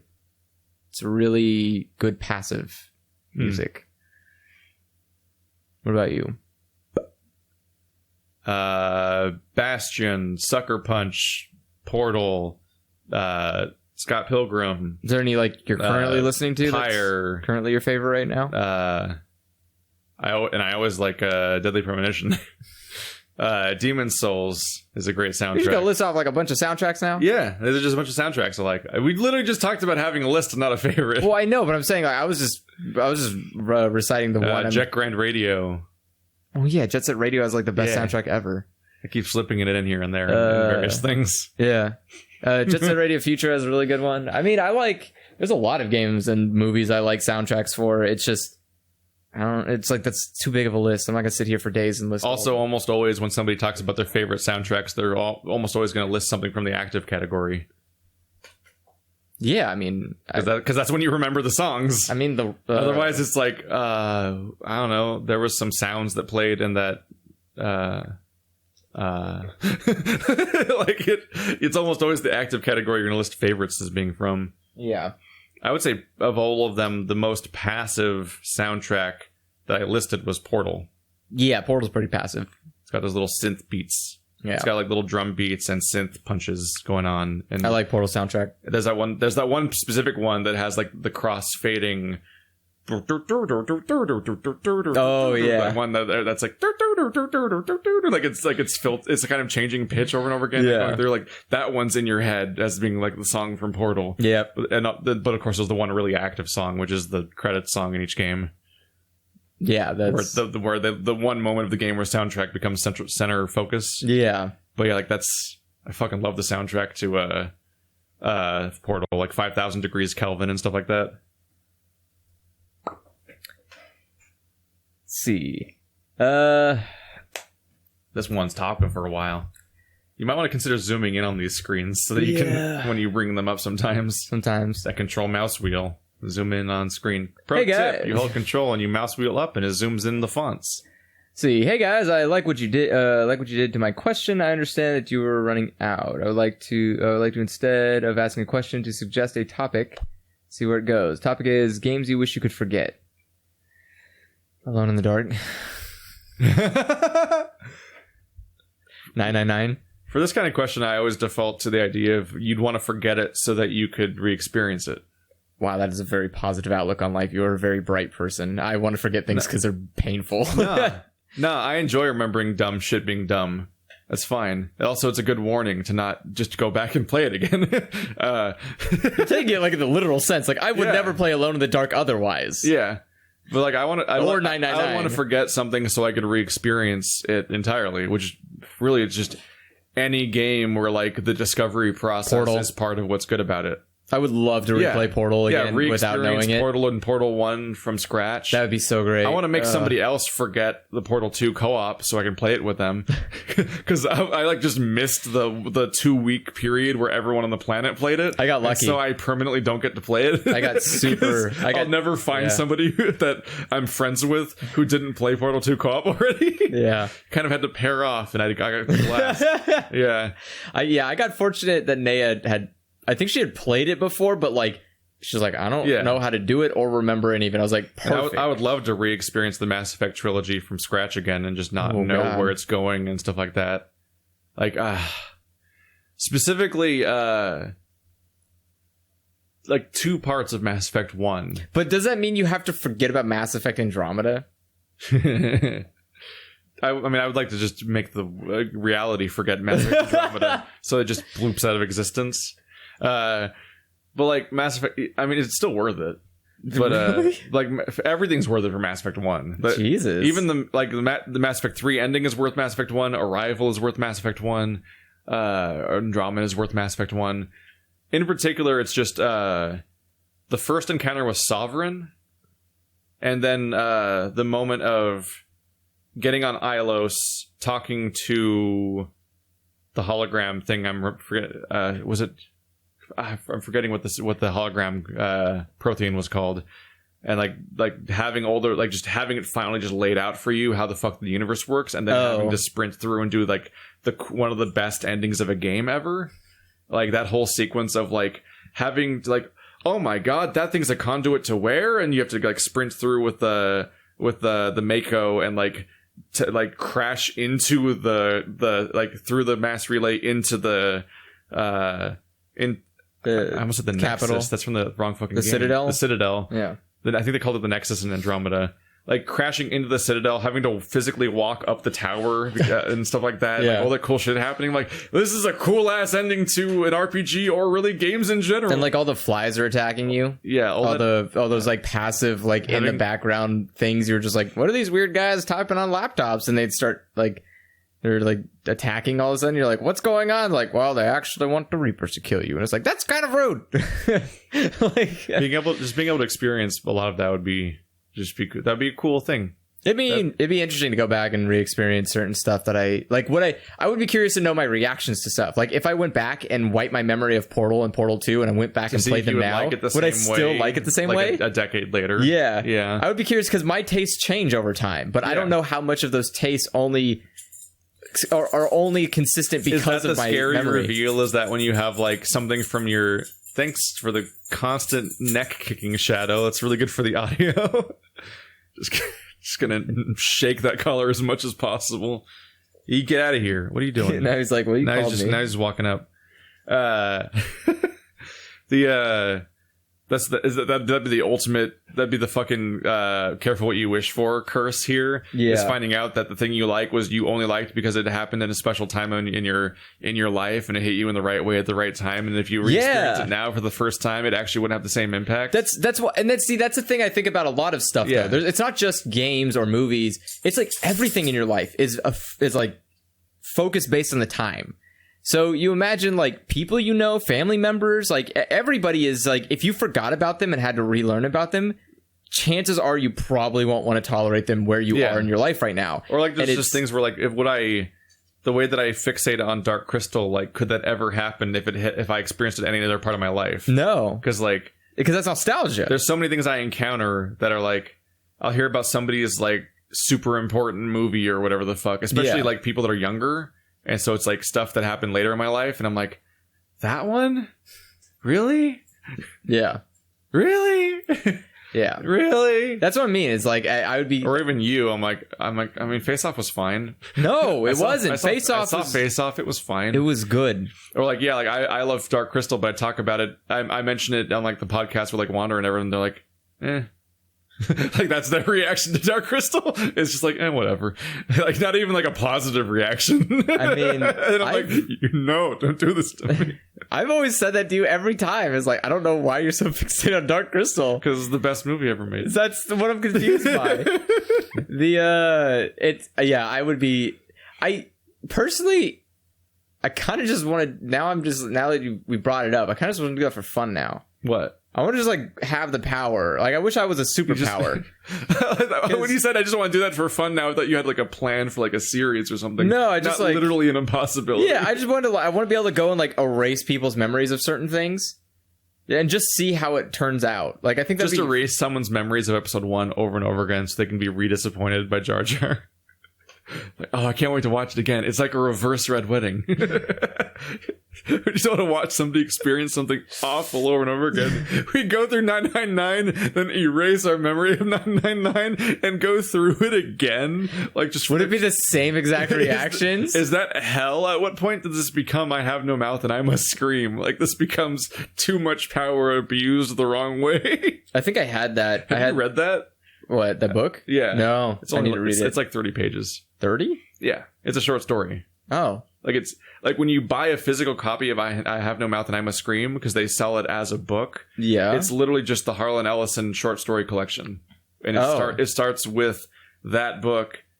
It starts with that story, then it starts with like an afterword that's like the history of what impact it's had on his life or what the legacy of the story has been. Okay. And then it's like, and here's 10 more stories because we have to make this book at least like 200 pages because all those other stories are also like 5 pages, 15 pages. Wow.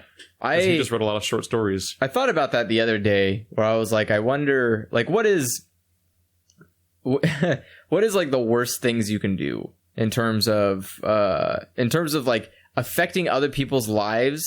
What is like, How do I explain this? What's the worst thing you could do? That's what you've been thinking about? Yeah. Well, I was thinking like... By the way, if you want to experience that story, one of the best ways is actually to, like... You guys should just hop on YouTube. It's actually in my recommended... It's actually in my current, like, recommended videos playlist, even though it's probably illegal. There's just an upload on YouTube of the audiobook. Oh. And the audiobook's read by the author. Well, that's super handy. And he's really into it, on a level, like a Mark Hamill sort of way. Like, he's into it on the performance, and it's a really good, like, 30 to 40 minute video. I'll have to check that out. Of just that. That sounds a lot easier. It's a good story told by the person who wrote it. So all the emotions are right. You can't be like, oh, did they interpret the text correctly? It's like, he wrote the story. Yeah. He's doing the audiobook. It's not the best audio, because I think it was recorded in the 70s or something, or 80s or whatever. Like, I think it's an old recording, but he's into it. And he actually does have, like, Heath Ledger moments. I mean, Mark Hamill moments every now and then of, like, oh, this might be his, like, 200th time telling the story. Like, he knows all the little details and the sentence structure and everything. He knows, like, exactly like, intimately familiar with the script. That's impressive. It's a good one. But, I don't know. That's... Tell us more about your weird society torture mental experiments. So I posted on Twitter. Did you just watch that scene where Rick creates the butter passer over and over again until it, like, you knew better ideas? I did have a better idea.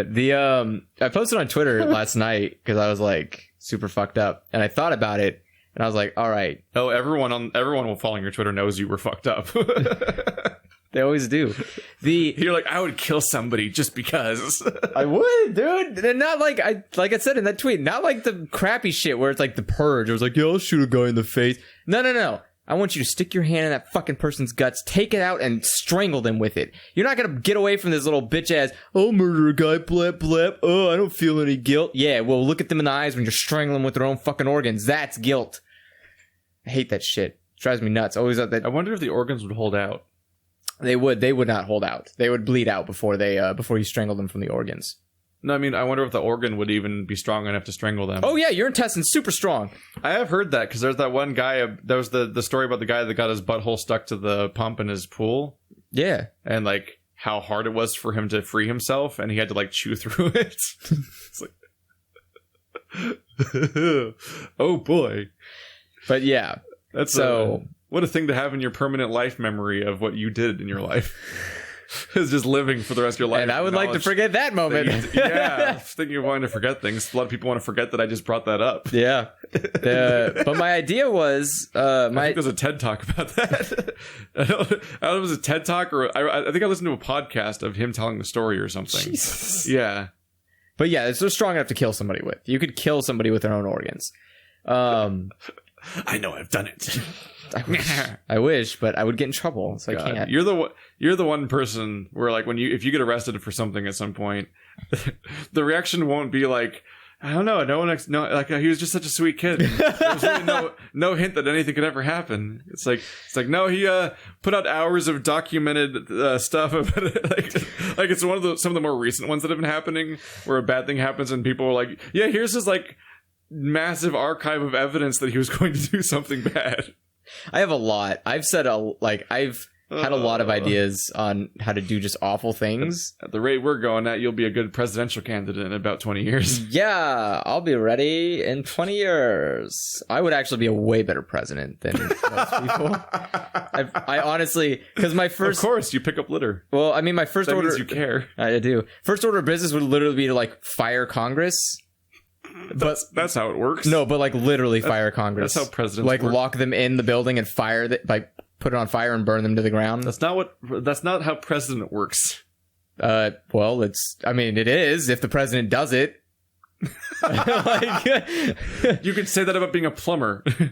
If the president does plumbing, then it's presidential plumbing. If you're a plumber that works at the White House and you happen to destroy all of Congress, I guess that's just one of the presidential plumber's duties is to kill Congress. Exactly. You can't just make it up. I'm the president. What do they call those stupid things that I don't even know why they're allowed to happen? When everybody gets to just write a law for some reason. What are you trying to say? what is it called when the fucking president gets to just like, it's usually a thing they always do with Planned Parenthood where it's like, abortions are illegal, and then someone comes in, like, then a Democrat goes out, it's like, abortions are illegal, and it's like they keep changing it each time, but they're like the president cannot write laws. Not laws, they're like stances or statements that the government takes. It's like a mandate. Yeah, that's just called saying something. Well, that's what a presidential mandate is. It's just telling people. Well, no, not like a presidential. No, but it's like because he can't make a law, and he can't make people make a law. The most he has is that he's somebody who was elected popularly by the biggest vote in like the entire country, so he has like influence at that point because it's an implication of where the people are at, and so if you defy him, then you may not get reelected. Is the most power he has. Other than that, it's like it's vetoes and the military. That's about it. I mean, the military would be kind of a lot of power. Yeah, but there's the whole rule of you can't deploy the military on the soil of our country, of our planet. Of our planet. I almost said it. You have to only use the military externally. That's what the Coast Guard's apparently for. I got a lot of comments about that when I was talking about the plot holes of Far Cry 5, where just whenever anything comes up where I'm slightly wrong, or there's some sort of if there's a comment to make, I just watch as 50 copies of that comment happen over and over again.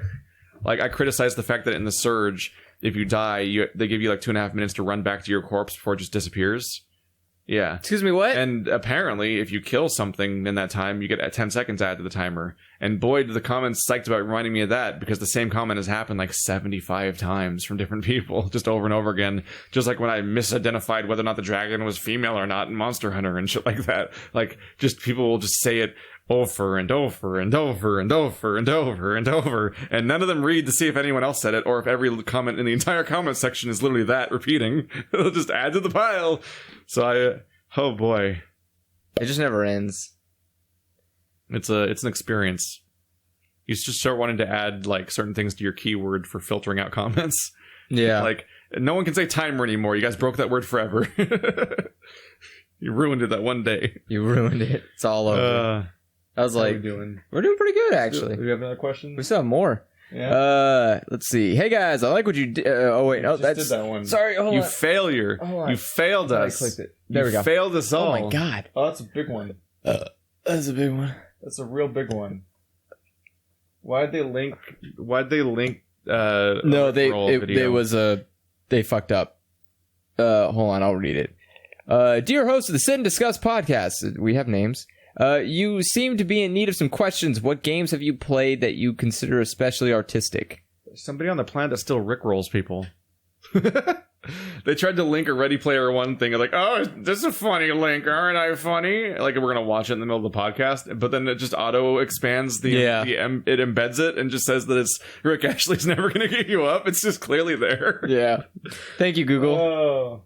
Oh. Let's see. What? I bet that's the same person. When the conversation happened about what happened in D&D recently, the big crazy climactic thing, fucking Wander posted on Reddit, and somebody posted a link to like the YouTube series, but it was never going to give you up. And I'm like, is it the same person? Is there one weird like champion of rickrolling that keeps going around? I like the idea that he's keeping it alive. Like he doesn't want rickrolls to die. It shouldn't be kept alive. So it was literally never funny. What games have you considered especially artistic? I don't. Papers, Please. Goa. What was the name of that game? Goa? I thought it was Goa. The one where it's like the puzzle game, where it's in like a picture book. Gorogoa? Gorogoa. I think it was. There we go. The one where it's the 4-panel sliding thing, yeah. I think Gorogoa is the last time I was like, wow, this is artistic. Like, yeah, for me, if I'm going to say something... Like, artistic is such a stupid, pointless word to an extent. Like, it's just so vague. A lot of people will default to, like, something that's like, that's pretty. That's the really pretty art style. Yeah. And so that makes it the artistic game, which is the mistake everyone made with Roger Ebert. Ebert's like, video games aren't art. I'm old and don't understand things. And everyone's like, nuh-uh. And they're like, look at Flower. And, like, they point a bunch of games that are all, like, visually striking as being art. And it's like, that's not... what the fuck, guys? Yeah. You're in your attempts to argue against Ebert, who's dead anyway now. You're like showing how you can't even begin to understand the word's meaning anyway. so you're not really arguing. That's why I said Go Agora. Yeah, because that's not only does it look pretty, but the story is impressive. The mechanics behind like linking together multiple stories is impressive. Yeah. Like everything about that game is artistic. For me, I just think that Papers, Please is just a shockingly good game. But when I talk about art, I mean specifically because to some extent, I think that a merit of art is having like a point of some kind and like some sort of message or experience or something. And Papers, Please is a shockingly good, like borderline masterpiece type game that'll be remembered for decades, in part because of the fact that like it is story and gameplay and mechanics all becoming one. Its themes and its message and its story and its gameplay are all perfectly melded together where they don't have to compromise each other. Yeah, I see what you're saying. It's a game that can only exist in its exact form. Okay. Like it's not like so many other games where it's like, here's like, it's not like, people talk about like little narrative dissonance and stuff like that. Like you play as the shooty bang bang man, but I'm really sad about this one girl and all the conflict of like playing an action game and then the cutscenes trying to have empathetic characters and like, and Drake, Nathan Drake just seeming like some kind of psychopath because he kills like 5,000 people over the course of the 4 games and stuff like that. And like, just like, what a lovable guy. Like that kind of stuff. Yeah. A game both like being an exercise in empathy and having you ask yourself difficult questions of what to do in certain situations while also being a mechanically robust video game and all that other stuff. Like that's for me what I would quantify not only as being like possibly the most artistic game, whatever that means, but also maybe one of the best games ever made. I wouldn't say Papers, Please is the best game ever made. Not the best one, because that acts like it's on the peak of literally everything. But I put Papers, Please in the territory of like Portal. Of like, this is how good this idea gets. Yeah, and to an extent, they kind of made the idea when they made the game. Yeah, I think which is why it's more impressive. I can agree on that. I can agree it's definitely like what you call a tentpole game, and that it's a game that its very existence would inspire other people to try to make that because they can't come up with their own amazing, crazy idea. Which is what Portal definitely did. Is like, there's 500 games that want to be a first-person chamber-based puzzle game, and there's one of them that's really good. Just Talos Principle. And that's the only really good copycat game. Everything else is kind of like, whets your appetite for a bit, I guess. Yeah. Cube, you used up a few hours. As opposed to like Talos Principle being like, this is a really good idea. Oh, Cube, you sweet soul. And I don't think the problem with Papers, Please is that it so specifically has to exist in the form it exists in that I think unlike Portal, any attempts to copycat it are just going to be falling completely flat. Yes. And there's at least one example on Steam of that. Really? Of a game trying to copy Papers, Please, like verbatim. And just no one cared. I didn't play it, so I can't say if it's good or not, but I bet it's not. I bet it's not either. Let's see, have you tried incremental games like Cookie Clicker, blah, blah, blah? Yeah, we used to race, and we had a couple days where we were kind of racing and Cookie Clicker until Andrew decided to cheat. Auto-clicking saves lives. Because he was ahead of me for a while, but I had a better strategy for what things to buy next for a little bit, and so I started pulling ahead. Then he's like, I'm going to download an auto clicker. And I'm like, I'm going to give up on this premise. Because, like, that's... Fuck off. Yep. And that's why I don't play clicker games. And then, like, years and years later, I went back and played Cookie Clicker again once. Just kind of like, I don't know, letting this run a bit is slightly amusing. But it really is just a naked Skinner's box of, like... Oh, yeah. You just keep clicking and you get stuff at the end. Like, it's actually a literal Skinner's box on the most naked level... but also in a less harmful way where it's not selling you like loot boxes by doing so. It's not trying to like con you out of money, but it is like your time is being literally sunken into nothing. If any of you feel like making the mistake of playing Fortnite, by which I mean the the not single player, the campaign one part of it. Yeah, what used to be the game. Yeah, until they replaced until a minor spin-off mode became the biggest thing in the history of video games or whatever the fuck's happening right now. If you ever think about playing Fortnite's campaign, instead just open Cookie Clicker. It's a similar experience without trying to harm you directly. Yeah. But no, incremental games are shit. Let's see. It's fine. It's harmless. Do whatever the fuck you want. But boy, oh boy, there's just nothing. There's nothing. I don't find any appeal to it. There's just nothing going on. And I get mad when other video game genres have incremental mechanics in them. Yeah. Like, I don't want any video games to have, like, real-time clocks or whatever in them. No. Like, for me, we've been playing Satellite Rain. Okay. And what ruins Satellite Rain for me to an extent is that it has real-time elements. Like, it has... you hack a bunch of ATMs to be siphoning money off them continuously. Yeah. And you can also, like, go break into banks to, like, get a multiplier on your ATM score or whatever. But ultimately, like... You ultimately get like an incremental thing going on where it's just like a real time is affecting how fast you get money from the ATMs throughout the game, which means standing still makes you money and stuff like that. Can you like, and for me, the problem, speed up time? So the problem with that for me, I think you can actually, but for me, the problem there is that Satellite Rain's entire way of handling upgrades is that whether or not you can afford them, basically. And even then, like you do like entirely these massive, complicated, multi-stage productions in order to gain access to the next chunk of the map, which is how you proceed through the game, of like trying to like forge passports and stuff like that, like things like that in the cyberpunk setting. Or if you just have a mountain of money, you can basically just buy your way into the next stage.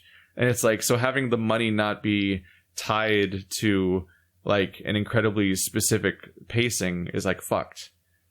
Like for me, like D&D is a greatly paced game, in particular, especially if you play D&D in the style where you just like, the storyline's over. Like you beat that quest line or that plot arc. Everyone levels up. Like that kind of stuff is so carefully maintained, and that means that the game's going to be balanced and paced well. And like something like that, whenever a video game is like, let's just do incremental gameplay thrown into here, it's like, or like the equivalent of like Assassin's Creed having like those Facebook games where you send out teams to do the thing for 6 hours and they'll come back at some point. I remember that. Yeah, or Fable having real time be the basis on how you get your money back from your properties and shit like that. Like all those ideas are just like, that means that your whatever resource is tied to that system will now never be balanced. Yes, you'll always be progressing through the game too fast or too slowly. Compared to the rate at which you're progressing through this other dumb thing that affects your progression. Which is odd, given that... Unfortunately, that's like the one flaw of Yakuza 0. Really? Yep. It has that same flaw? Yep. It has, because that's the real estate thing, and money is how you buy your skills, so how much you deal with the real estate thing affects how much you have on skills. Thankfully, it's a beat-em-up, so I think you can just do a level 1 run through the game if you really wanted to, and it doesn't really matter that much. But the idea of being tied to that is just really stupid. Yeah. There's no reason to do it that way. I agree. And it was a mistake. But it's like the single biggest dumb misstep in the entirety of Yakuza 0. Well. Let's see. What is your favorite Wes Anderson movie? Or Anderson-esque? I like Resident Evil. Oh, that's Paul Anderson. I don't even know what Wes Anderson makes. Life Aquatic? Is it a documentary? No. It's a Bill Murray movie. A lot of these are... You should... With how much... Don't you like Bill Murray a lot? No, what? I thought you liked Bill Murray a lot for some reason. I like Robin Williams. Oh. I don't like Bill Murray. I think he's funny, but I don't like... For some reason, I thought you were a Bill Murray fan, and I was going to say, like, you should know a lot more Wes Anderson movies then, because he's in, like, all of them. No, Bruce Willis. Well, obviously. Yeah. I know. Well, they're not the same people. I know. You can like more than one people. No. I barely even like one person. Because he made Grand Budapest Hotel. He made Moonrise Kingdom. Life Aquatic. Other ones. I've only seen Grand Budapest Hotel and Moonrise Kingdom. That's the only two I've seen. I haven't seen any. I don't have the other ones down. So I don't even know what a Wes Anderson-esque like movie would be, because I don't know what his movies are, so I can't compare them. If it's Face Off, then yes, I liked Face Off. It's my favorite Wes Anderson-esque movie. I don't know, man. I think my favorite this might sound weird, but I think my favorite Wes Anderson style thing is the Netflix series, A Series of Unfortunate Events. Oh. Which we actually talked about this off camera, I think. We did, very specific discussion, which is that I get the same part of my brain that gets tickled by the 2 Wes Anderson movies I've seen gets affected by the Netflix series, A Series of Unfortunate Events, down to like the shot framing and the way that everything's so weirdly deliberate and clean and like a weird. It's like it's not realistic. No, like everything has a pacing and a tone and a dialogue to it that feels like you're turning the pages of like a children's book almost. Like there's a weird. It's like a stage thing, or like it's almost like a skit. Like it's a weird heightened reality where something's just intentionally not feeling like it's happening for real. Yeah. And so like it's hard to place what that is, but when you've seen like Moonrise Kingdom, you're like, okay, yeah, I know. And that's what I get from A Series of Unfortunate Events, which I just enjoy quite a bit. I've just been enjoying that Netflix series, which is 2 seasons in, so they're like 2/3 of the way through the books now. I thought it was, well, I saw on Twitter that Neil Patrick Harris was like, I'm already gone, goodbye. So he's not playing Olaf anymore, I guess? Is that a thing? Yeah. I haven't heard about that. Yeah, well, he was on Twitter, he was like, it's been fun playing Olaf, goodbye, guys. And I was like, I guess he's dead or something, or the show ended. I don't know. Are you sure he wasn't just, like, acknowledging the new season? Or was he saying bye? He was being like, it's been fun playing Olaf. And I was like, oh, I guess it's over. That was quick. Well, then. That'll be interesting. So either his character is dead? He's pretty still in there. He's kind of important. Well, I mean, like, whatever happened in the newest season. Maybe, I mean, he's supposed to be Master Disguise, even though he's not. That's the joke. But maybe he'll just be played by a different person and they won't acknowledge it. There'll just be one joke about it. That would be... No. He's not a side character you can write out. That's what I'm saying. Like, I don't... Maybe it's over. Maybe it got canceled or something. Oh, shit. Did they? Netflix might have canceled it. Don't do this to me. It is shit. No, Netflix? No, I mean... A Series of Unfortunate Events? You're just like, fuck this show I've never seen. Most people have said, like, the show isn't, like, as good as the books. Well, they're all dumb. Well, yeah, but they said, like, it doesn't... Like, the show's its own thing. It doesn't... Shut up. I can like things. I didn't say you can't like it. I'm just telling you what other people... I don't even watch it. I don't know if it's bad or good. Shit.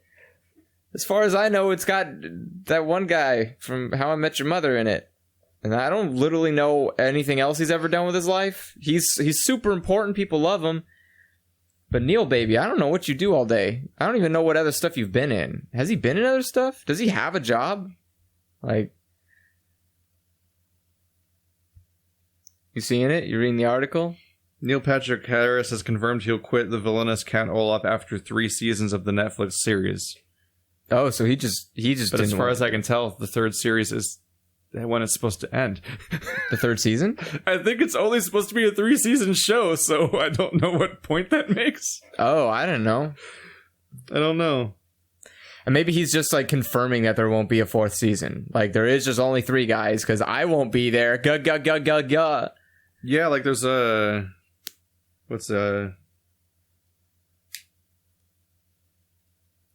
Yeah, they renewed it for a 2nd and 3rd season last year, promising to adapt the remaining 9 novels of the 13-book series. Because they're doing, I think, 4 books, 5 books, 4 books. Okay. That's the 3 seasons. So I don't see how this is news. Yeah, I don't know. Maybe they're planning on adapting the other books that the guy eventually wrote that are like side stuff, like how George R.R. Martin writes other books that are also in the Game of Thrones universe. Yeah. So maybe they'll adapt those, and they won't use him for Count Olaf, or he won't be in it, or maybe Olaf will be a different age, so he'll be played by somebody else anyway. I don't know. I think I want to say the idea behind Neil Patrick Harris being in the show was that he and his husband were like, I think they have adopted kids that like are of the age where they wanted to make something that their kids could watch. Oh, so I think they were like, let's do this show so our kids can watch our show, like that idea. Sure, which happens. I don't know. People. That's why that one guy played King Koopa. What? The guy that played King Koopa in the Mario Brothers live movie. action Mario. Yeah, and it was his last role before he died. Yeah, like he wanted to play something for his kid. That happens a lot. Like people just actors have kids and they're like, I want to be in a kids movie that my kids can watch. That was like not a kids movie though. Super Mario That's World. a terrifying movie. Yeah, that movie's not for kids though, man. That's my favorite David Lynch like movie. That's unfortunate. Man, what happens if you're Willem Dafoe? You can't have kids and make a movie they can watch. You're too terrifying. There's no like kids show that Willem Dafoe Kids could watch Spider-Man. And they're scared of the Green Goblin. Yeah, because he's scary. And his kid would be terrified of him. Like, Dad, you're a murderer. And it's like, no. Like, he casually explodes people into skeletons. Right? It's really fucked up. And You're just on that balcony, and those people just have a horrible death. What if you're a shitty dad, He throws though? the pumpkin bomb, and they explode into skeletons. And I'm like, that's a level of severity I wasn't ready for. That's Mars Attacks level. No, it's a level of severity of death I wasn't ready for yet in superhero movies. Oh, yeah. Because they didn't do that, really. So far, it was like X-Men, and it's like Storm did a Zappy Zoo, and oh no, Toad flew off screen. What happened to him? Who knows? Like that kind of stuff. It's like the idea of like gruesome corpses of skeletons being all that's left of those people that were alive a moment ago in a Spider-Man movie, and they just never acknowledge it again. It's like really weird. Yeah, it's really weird how like really gruesome deaths happen, and the movie just cuts away. It's like, and then later on, I mean, I got it later, because later on I'm like, oh, it's the guy that made Evil Dead. So yeah, that's just the kind of shit he'll pull if no one stops him. If no one stops him. No one hand slapped him away from doing that, and it made it in the movie. That's the real reason. It's like a fucking child. He thinks wacky skeletons are funny, and that's why the dance scene happens in the third movie. Is because he just likes to fuck around when he makes these movies. Good for him. Yeah, love what you do. Which to this day, like of all things, like Spider-Man 3 is still better than any DC movie that's come out. Spider-Man 3 is better than the next two Spider-Man movies. Well, yeah. But to this day, of all things to criticize about Spider-Man 3, that's like the one I won't criticize. The dance? Yeah. Okay. Because the part where it's a thing that makes no sense in universe that a music number happens is weird if you're trying to take the movie like actually literally. Like, yeah. Literally, they all broke into dance in the bar and he was doing all the shit. It's like absurd. But the idea that him being in Venom mode and being like, this is what nerd boy Peter Parker thinks is a cool guy, like all that shit playing out, like that cringe and everything is intentional. Yeah. Like I'm like, that's that's what that asshole thinks is a cool dude. He's like, he literally looks in the mirror, is like, like he like fucks up his hair to be a cool guy, and then he goes dancing in a cafe and shit because he's just an asshole. Yeah. This is Venomized Peter Parker, who's always been just like this shitty nerdy character that like doesn't like the idea of him being Venomized is always going to spell like it should turn out like that. Yeah, should usually turn out. The problem is the movie's plot is shit. Yeah. Well. And they went right back into that when they went to Amazing Spider-Man 2. They're like, what if we had even more villains than the bad one? But everyone criticized for being bad for having too many villains. Like, this one will have like 7. Fuck it. That's basically what they had. I still haven't seen the movie, but it's just really funny watching like any discussion of movies where somebody tries to explain the motivation of Shocker. Oh, or Shocker or whoever it was that was like Jamie Foxx was playing, where they just try to explain why he's even mad at Spider-Man at all, because he's like a villain of the movie, but it's really hard to explain why he's a villain of the movie. He just kind of shows up as like, I am a supervillain now. Yeah, he was basically like an electrician who. Did you watch that movie? Yeah, so you know. Yeah, can you? Yeah, did it make any sense? He was like an electrician who worked at the same place that Peter Parker was like. Trying to get an internship at. He was like Spider-Man adjacent for a minute, and he's like, I guess I'll kill him. No, it was like what was it? It was like he was trying to do something about his employer, like he hated his employer, and so when he got electrocuted and became like Thunder Man, so he's not Shocker, right? He is like Shocker. Is he Shocker? I think so. Yeah. So he's the same character that was also used in the next Spider-Man movie. Yeah. What their gimmick was that they had him actually, they dressed him up like Shocker, but he wasn't wearing the spandex. But yeah, he was wearing clothes that had like the fishnet of yellow on it. Yeah, it's supposed to be Shocker. Oh, I didn't know that I almost call him Jamie Kennedy over and over again. I didn't know Jamie Foxx was supposed to be the same character. Yes. He was a weird blue glowy thing. Yeah, I don't know what that was about. But in any case, he was like, look, it's been a while, but he was like disgruntled, hate his job, tried to do something about the job, and Spider-Man was like, ho, don't do that. And he was like, well, why you gotta stop me, Spider-Man? I thought you cared about the people. And so did he non-violently stop him from committing a crime in a way that he doesn't even get him arrested or anything? He literally was just like, Yeah, he basically was now like, I'm the villain. Yeah, he's basically like, you probably shouldn't do that, man.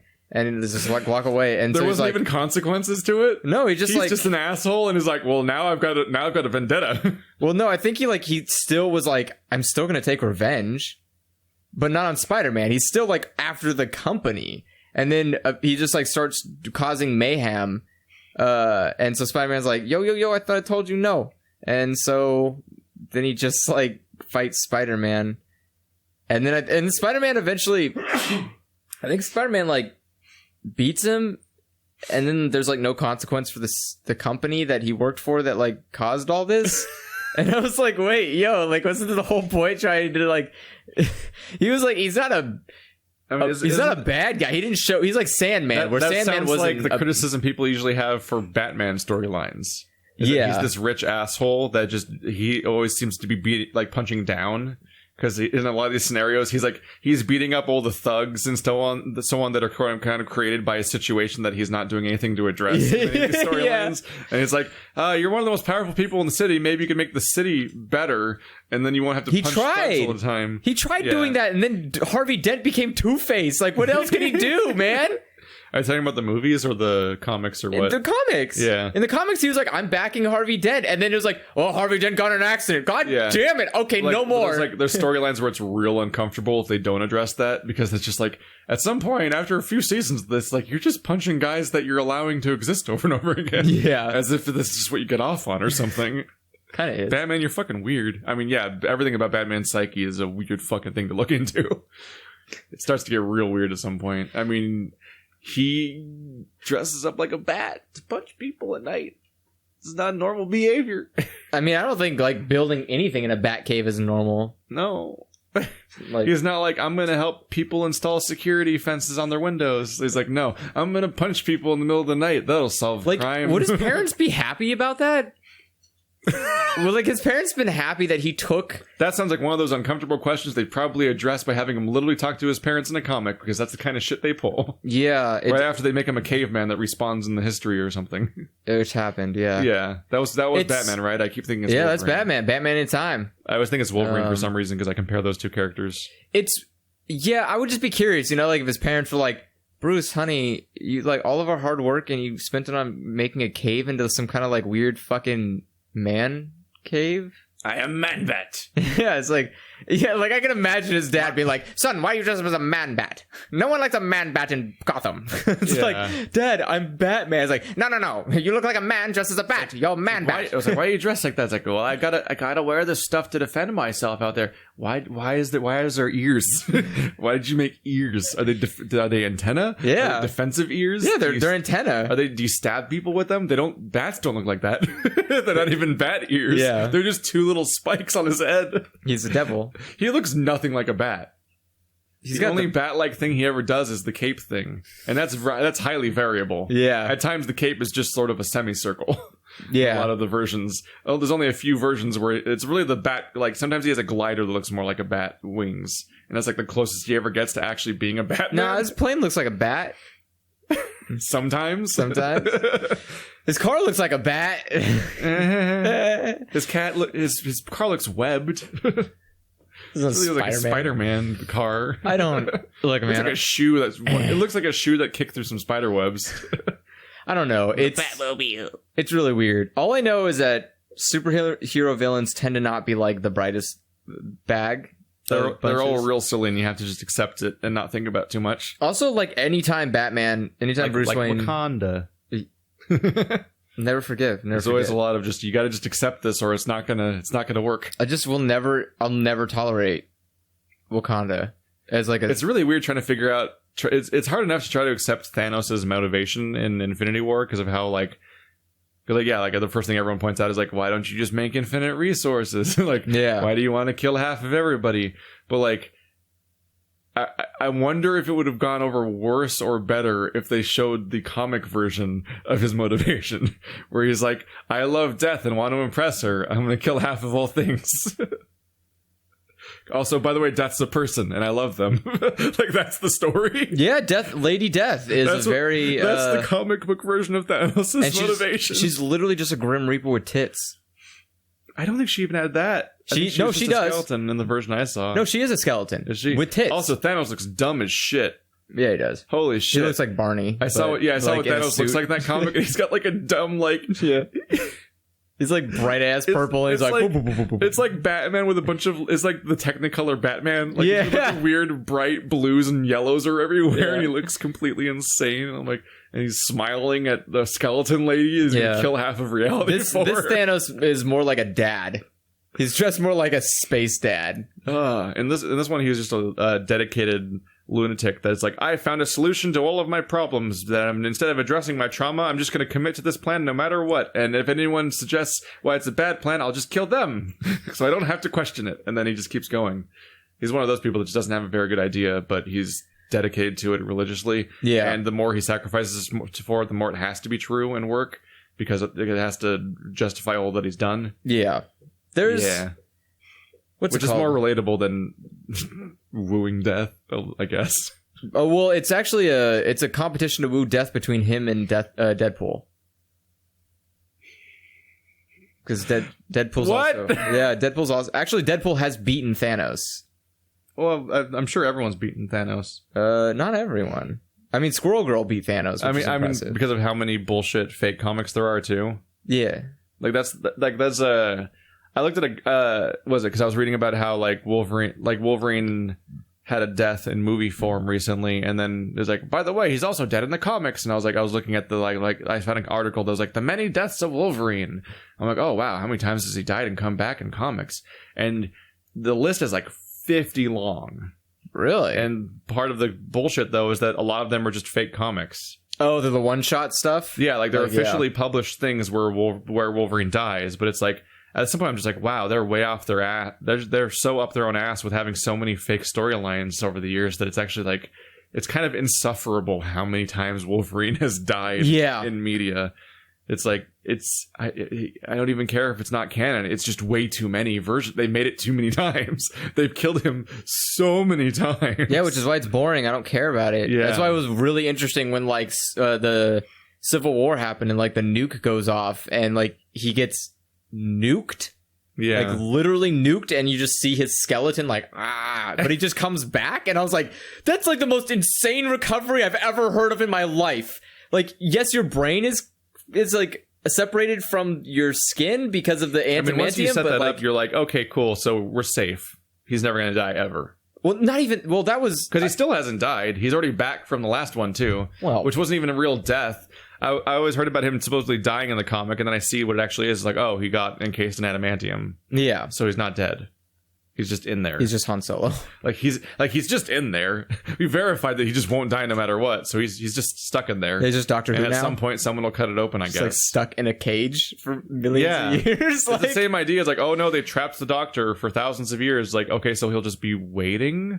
Yeah. Because he just doesn't die. He doesn't die by age. Like... When you own time. There's so many questions.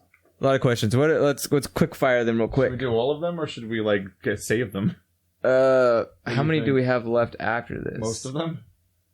Okay, I guess we could save them. Yeah, that's fine by me. Let's save them. We're less than halfway down this email. Thanks for watching. Like always, send your questions to SitAndDiscussPodcast. Questions and says, what's it called?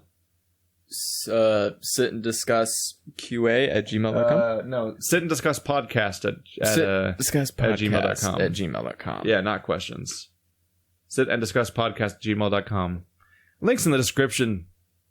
So we can never be wrong. Yes. You just got to look at the description. And so is the P.O. Box. Yeah. You can send stuff to. We have a P.O. Box.